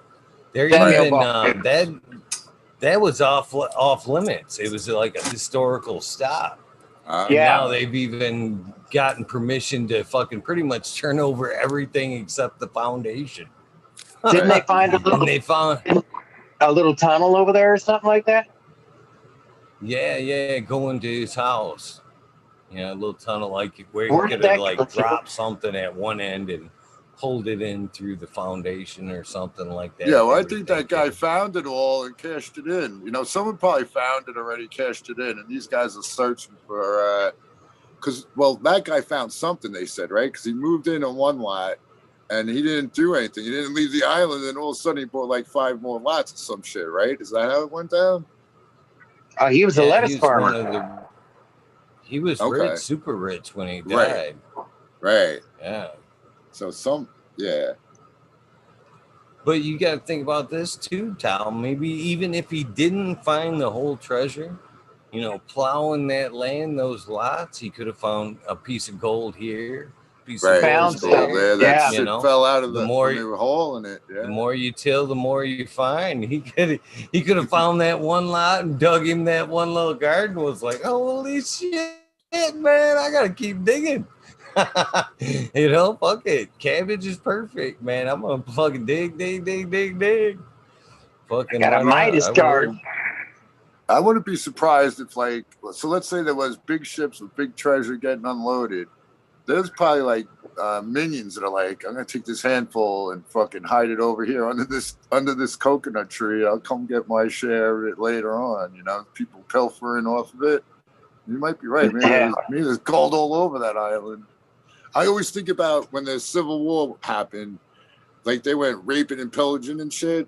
And like, if you got a big chest full of gold and you're traveling, you don't want to be carrying that with you everywhere. I bet you there's like Civil War hoarded shit like buried in various places. Or at least, Definitely. I think it's a possibility. And I think some people have been finding shit, right? Yeah. It's funny you bring that up because I was watching just as of like the lead off of last week's show. They had Marty and them guys looking in Muskegon, Michigan, where Smiley's going tomorrow. And it's funny because last night they were talking about like how rough Muskegon had some rough spots. And so that night following the Curse of Oak Island, they had an episode where they think the Confederate gold was off the coast of the fucking Muskegon, Michigan. They think they pushed it off. They think the guys that had busted the guy that led the Confederacy getting away, they busted him, and a Michigan troop, a cavalry unit, actually busted him. And they think they fucking took his gold and kind of brought it up here to Michigan. And when they were shipping it over to Wisconsin to kind of get rid of it or use it or whatever, that they were busted. There was a foil in the plan and they pushed it off in the Bay of Muskegon there. They think they can find it as of now. So it's in the water. It's in the It's water. supposed to be like a rail car, right? That's wild. Yeah. Rail cars worth, yeah. Yeah. I think I remember seeing something on that. The boys were, they built tunnels over there too, going from one guy's house to another, from the bank, all kind of shit, man. Yeah, it's some creative people back in those days, man. I'm telling you. Gophers. As I listen to myself speak, I wonder I'm like, man, I have put in some time smoking some joints, listening to some conspiracy. Used to be. Oh yeah. I used to listen to a lot of fucking Alex Jones, I'd be honest with you. That cat, was fun to listen to. Alex Jones was, if anything, if you believed it or not, it Especially was when he fun cries. to listen to. What sucks is I'm toss sure around.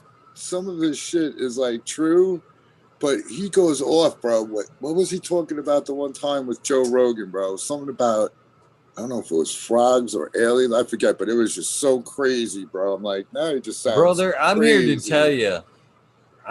tell you. And I'm not defending the man. I'm not jumping on the bandwagon. None of that shit. But I listened to him for quite a while. I think I started listening to him somewhere around in like fucking early 2000s, if not like right around 99. And I'd fucking listen to that shit and I'd be like, this dude is fucking crazy. And I'd listen to it just for the fucking, you know what I'm saying? Crazy, The yeah. fucking entertainment, smoke Yep. and fucking listen and be like, Listen oh, to this this shit's fucking. motherfucker. So almost the same reason I listen to like a David Icke story. You know what I mean? I don't believe in the lizard people, but I like to entertain it as fucking fun shit. Watch got the some pictures truth, of the too. eyes moving and shit. Yeah. But anyways, whole different rabbit That's hole. right. But fucking as I listened to him, man, a lot of shit that motherfucker said in the beginning It's coming true. actually started come true. Yeah, enough to where Yeah. I was on board there for a few years, man. I turned a lot of people on to Alex Jones. And then, you know, I kind of fell off. It did started. When I fell off is when he started kind of really doing the satire pieces. And he would just get right into that camera and he'd just be beat red. Yeah, dude. You work up, motherfucker. Oh, man. You would think he was going to have a heart attack, right there right on the on- fucking yep. camera. Yeah. And yeah, about that time I started to fade a little bit. But, you know, the stock information and a lot of bullshit that they were putting down, a lot, it's still great advice to this day. You know what I mean? But another thing that they talked about, and this is right here, Tal, that something he talked about a long time ago. And again, you go, oh yeah, that's never going to happen with the Li-Fi light bulbs. The light bulbs that could listen in and on you and shit like that and have Wi-Fi, were Wi-Fi capable. You can buy them fuckers at Walmart now. You can screw in a light bulb and go, oh, here's a hot spot. This is a hot spot now. Oh, I need a hot spot in this room. And that's Exactly what he was technology doing. Right. he warned us about then.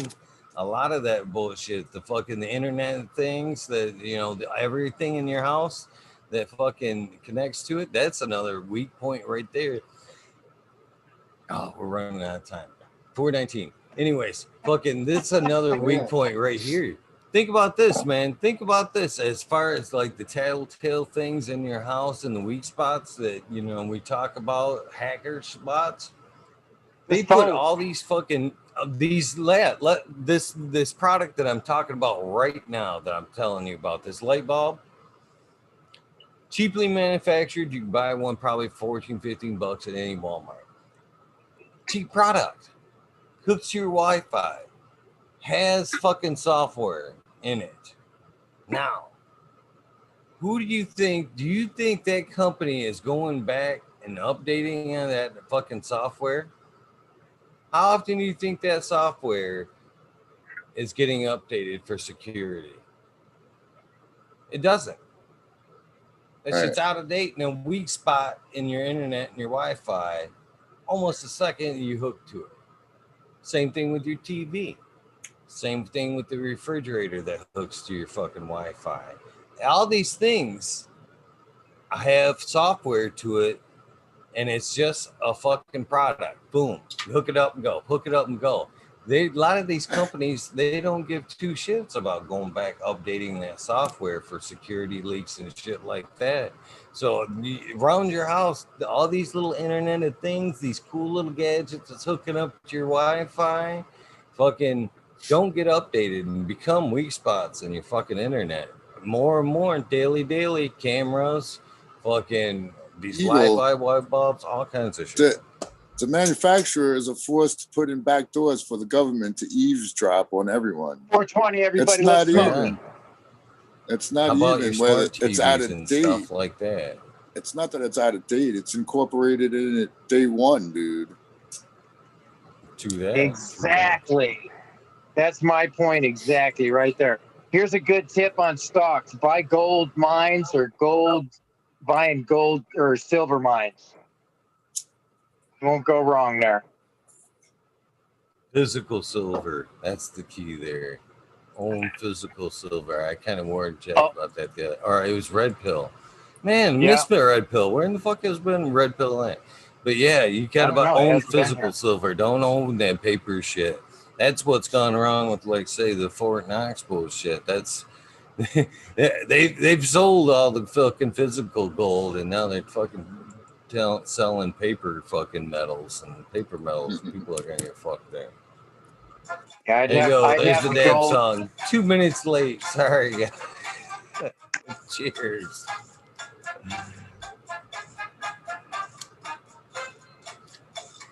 So, just out of fun, and again, much respect for you, Smiley. And I'm just only out of fun saying this because I know there's a good chance you could be listening. See what happens when Smiley leaves? Shit just fell apart, man. We just fucking went total rabbit hole. Total rabbit hole. You know what, Straight Mr. Crow? conspiracy. Mr. Crow was saying, yeah, if you have a cell phone, they're already listening. They don't need all that other stuff. But what are you guys worrying about? Yeah, Yeah, she's right. they're all over. Yeah, everything. So basically, if you're out in public, don't do anything you don't want your mama to see because you're getting videotaped and in the privacy of your own house. Yeah, I don't know. I got tape over my freaking cameras. So, actually, fucking, I see 420, saying gold all the way. Gold is a very fucking good investment, but this is where that market's somewhat manipulated.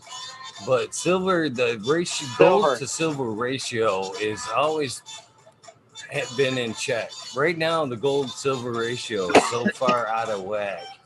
Silver's actually It's gonna go up. You mean the prices? We're running out of silver. That's the fucking bottom That's line. why I say. That's why I say There's a shortage. invest into silver mines and gold mines because that's where the when gold is silver coming from. adjusts, yeah, that's where the money will be made. Gold can only plateau or go down. Silver can skyrocket. There's plenty of room. Yeah, man, that was a good hit. That's a good wormhole. Tell me what's a good wormhole. Amy Aces, I was smoking on that one. There you go. Yeah. Well, guys, it is time to call it. We've reached that 420 mark. It's time to go. I got to do the shout outs. Again, I'm fucking, the show, you guys are this thing's very addicting, man. Fucking drop my roach on my joint. Fucking, I keep telling myself, I'm just going to log on. I'm just going to log on and talk for a few minutes, and then I'm Say going to hello. Get to work. But then the conversation just gets to be so much fun. Yeah, I never turn around and fucking do what I'm supposed to do, which I need to do now. Take down this girl. Yeah, I was busy today. Look at that girl. Look at that thing. Look at that thing. Not bad. Yeah, dude. That's a sexy lady there. What is it? That's the Orange Boss Boss. from North Star. Orange Boss. Yeah, I fucked it up earlier. Does it smell like orange? Very much so. Very much so. Nice. Very All right, I'm out of here. I'll let Eagle get going. Johnny Candace, good to see you. Eagle, you know, Eagle, it's always fucking awesome fucking talking shit with Eagle.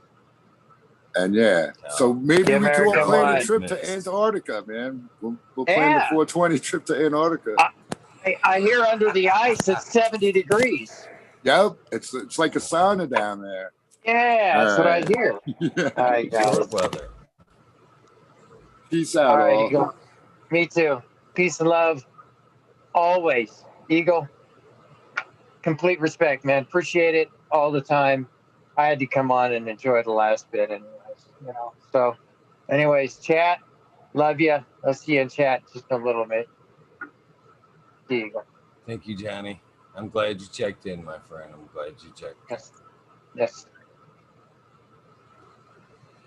Well, that does wrap up another one.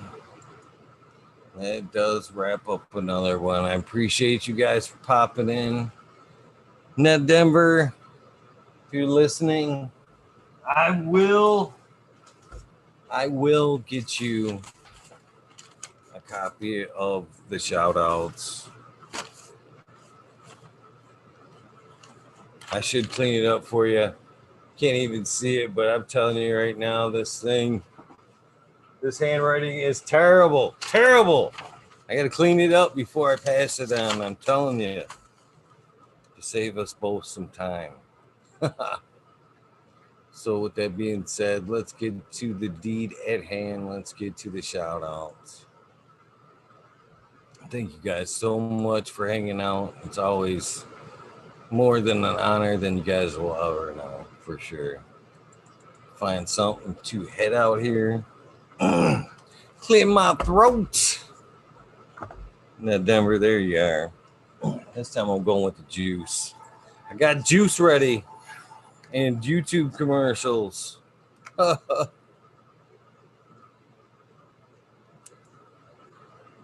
No more Coke, guys. No more pop. No more carbonated beverages other than kombucha. That shit is nasty. I always feel bad when I drink that syrupy pop. It hangs right in your gut. All right, here we go. We got some fucking music or commercial. There we go. Brass Against Lazarus. Great tune.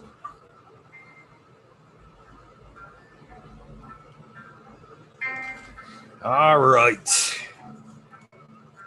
Of course, top of the list with much respect. Subcool, we miss you, brother. I miss you more than you know. More you should know. Should be able to see down. Subcool, we miss you, brother. These House of Dank, Mama Lost 710, Scarecrow 420, Green Thumb Bum, Christina MG89, Unplugged 705, Medical McGullicuddy, Rick T, The Rebel, the Nige 207, Fabian Salidas. Dave's not here. Tom Spook, Greg Walker, Mendo Dope will be here next week, the day after the anniversary show. T-Dog, Dung Beetle, Red Eye Jedi, Grows, Mother Nature, Justin Conway, Duckweed, Runboy 7426, Justin Good Earth, Strongman, Okie Grower 75, Corey Trevor, Michael Wall, Small Vision 420, Cujo, Cat Daddy, Taco Don Slug, Rick S, In the Bushes 827, James Simmons, your t-shirt is on the way. Congratulations, Kevin Hahn, World's Last Hope Hats, Fan 420, Bio Minter. Turn that down a little bit. Dirt Road Dude, Kanashiba, Jose Ramirez, Red Eye Rustler, Dad Goblin, Dr. Buzz, Lightyear, Acetone, 710, Canuck, Kind of Queen, Genetics, Stabby, Tanazi, Pumodor, Dirt Man Dan, Keith the Black Sales, Mr. Bosilla, Zen Premium Gardens, Rasa Bob, Rasa Jeff, Soil Root, Small Tube, Tyler, Frosty Buds, Norm Michigan, Marco, Ouija Buzz, Dub T. Roy, Big Jar Grows, JC, Modern Genetics, SoCal Weedner, John, Last PPJ, Green County Grower, CJ Apple, Perfectly Imperfector, Dollar Tree Grows, T1 Productions, Dan Grower, DOA Grown Meds, Miss Nudie Grows, I grew some DOA Grown Meds.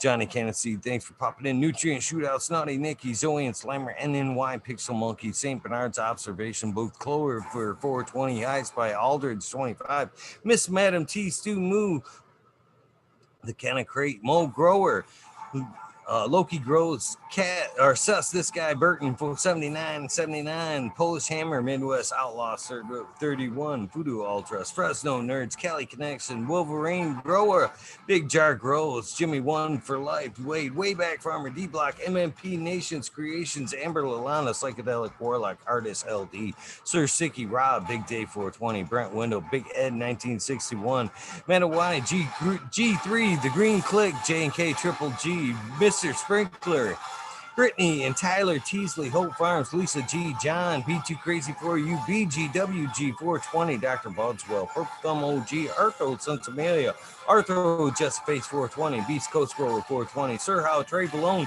Keep It Real, Haggerton 420, Zeb Zeppelin, Audit Everywhere, BT, Double E Grows, Bingus, Green Puffin Man, Alex Boykachev, Chef Lake, School of Crop, Cause I Love It, Green Mountain Grower, Southwest Okie Reels, 100, 212, Andy Man, Miranda Family Farms, Page Farms, Me All Flower, Ryan Henderson, Green 13, Noob Sailbot Wins, Kingdom Aquaponics, Indra, Michigan Native, Mary Jane Medgarden, Streamer 77 Double D, Bad Bunny Nutrients, Mr. Green Pots, Mr. Green Nugs from 619 to 664, Spaniard, Kruger, Jones of the Grow, Pop G Grows, Raz Amy, Dro Grows, Cast, the Grow From Your Heart podcast, Lily Luna, the Green Med Flock, Jeremiah Miranda, Stony Creek, Lost Art, Mr. No One, LG 420, Giant Mike, Prometheus Soil, Jason, Isone, P. Win, David Colby, Mason, 6622, Scruggy Mix, Scruggerson, the Gagas Grows, Kaylee, Chad and Brad Family Farms, Polly P. Viorg, Eric Ferguson, Kevin Jodry, I'm sorry,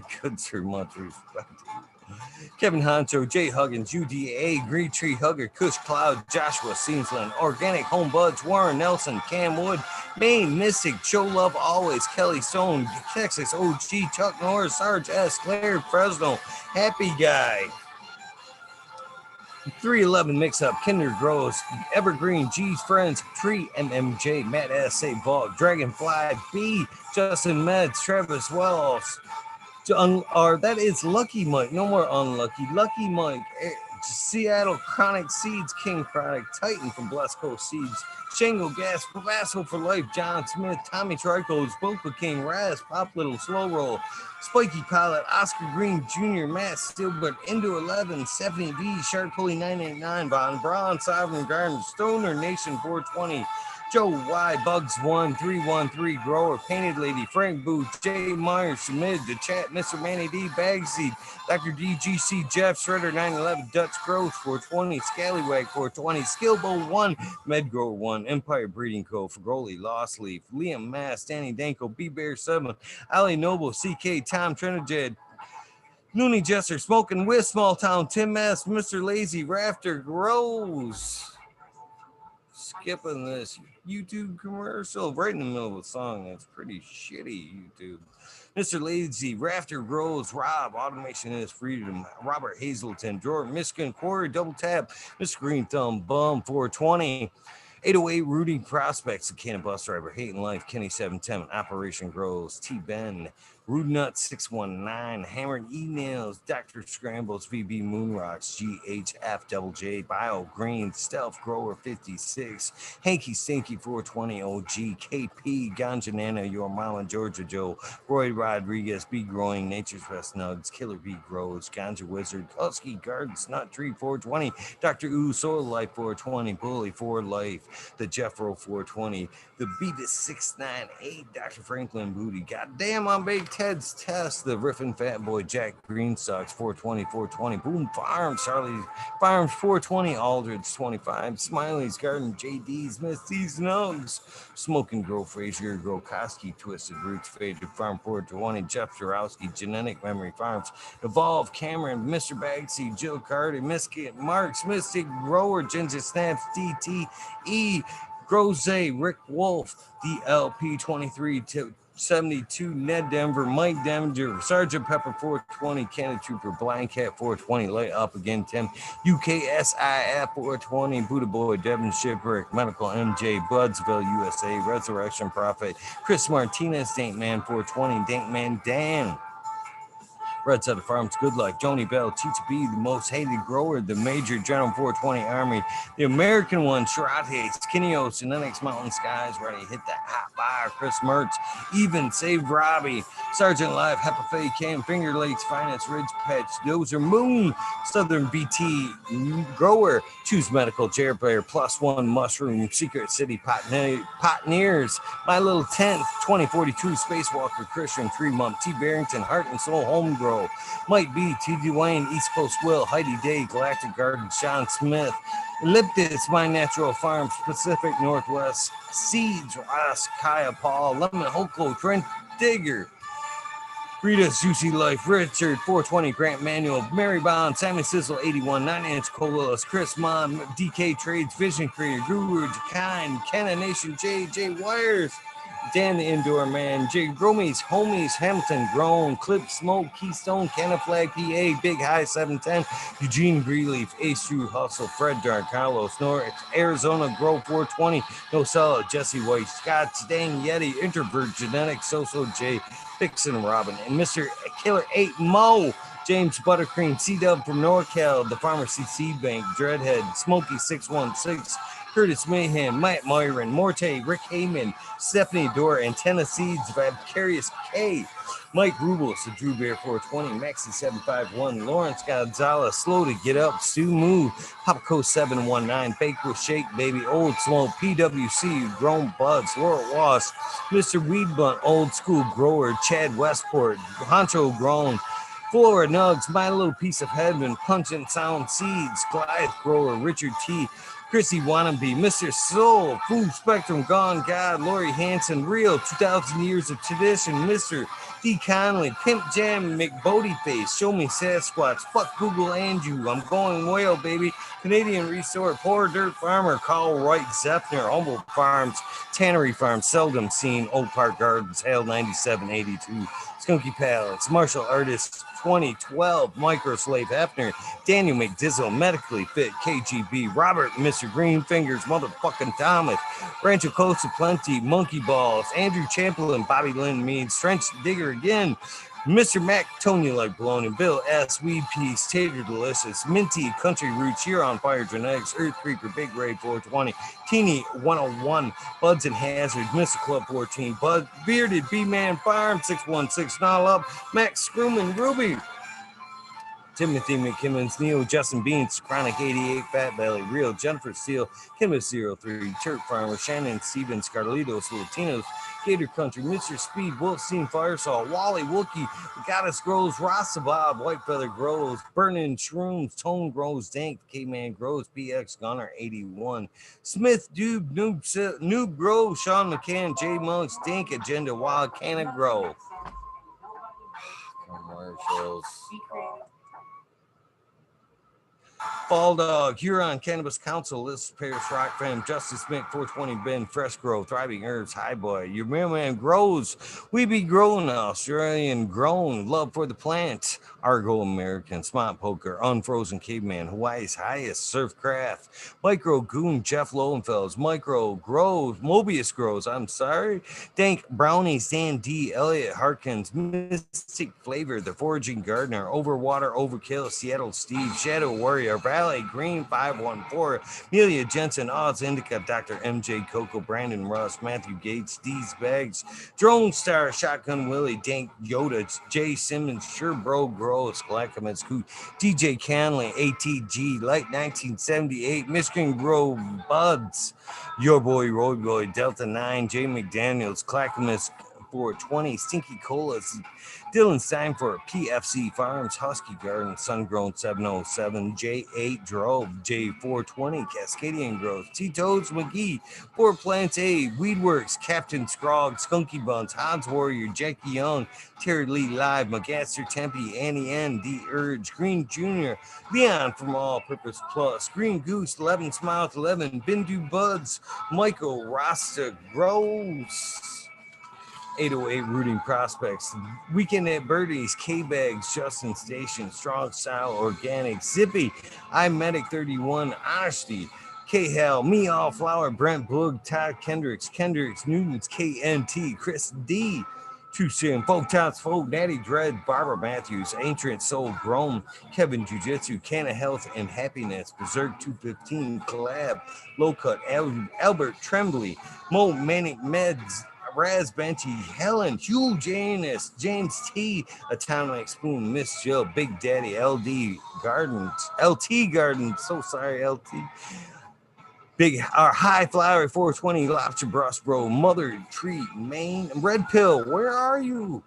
Your boy, Roy Boy, again, Aesthetic, Shannon Gibbons, Ruhan, Rick W, Comfortably Numb, One Smoke Away, the 840 Grow, the 840 Show, Richard Lamb, Red Pill 710 again, because you missed. Cannabis Pursuit, K Rolling. Worthy Buzz, Logan Man, 81. Red Pill, I want to take that back. I hope you're all right, brother. Oil and Flower Podcast, of course, that is Buddha Blake. Buddha, that was another cool meet this year. You need to pop back in, Buddha.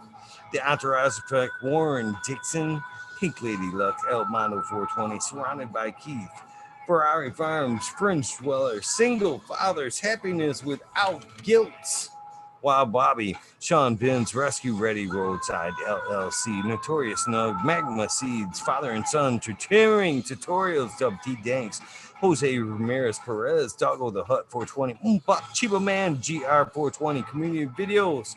Man, them guys are freaking killing it over there. If you're not following along with them awesome guys over there on the pond, you guys missing out, man. That's cool fucking guys over there. Where did I leave off? Of course, with the GR420 community videos. Detroit River Rat, Louis Garcia, Michael P, AJ Everyday, Captive Audit, Cheddar Bob, Maine 420 Med Grower. You gotta remember, cannabis is worldwide. We got knowledge everywhere. You can't discount any direction in which it comes. Jake Hendricks, and for the grill.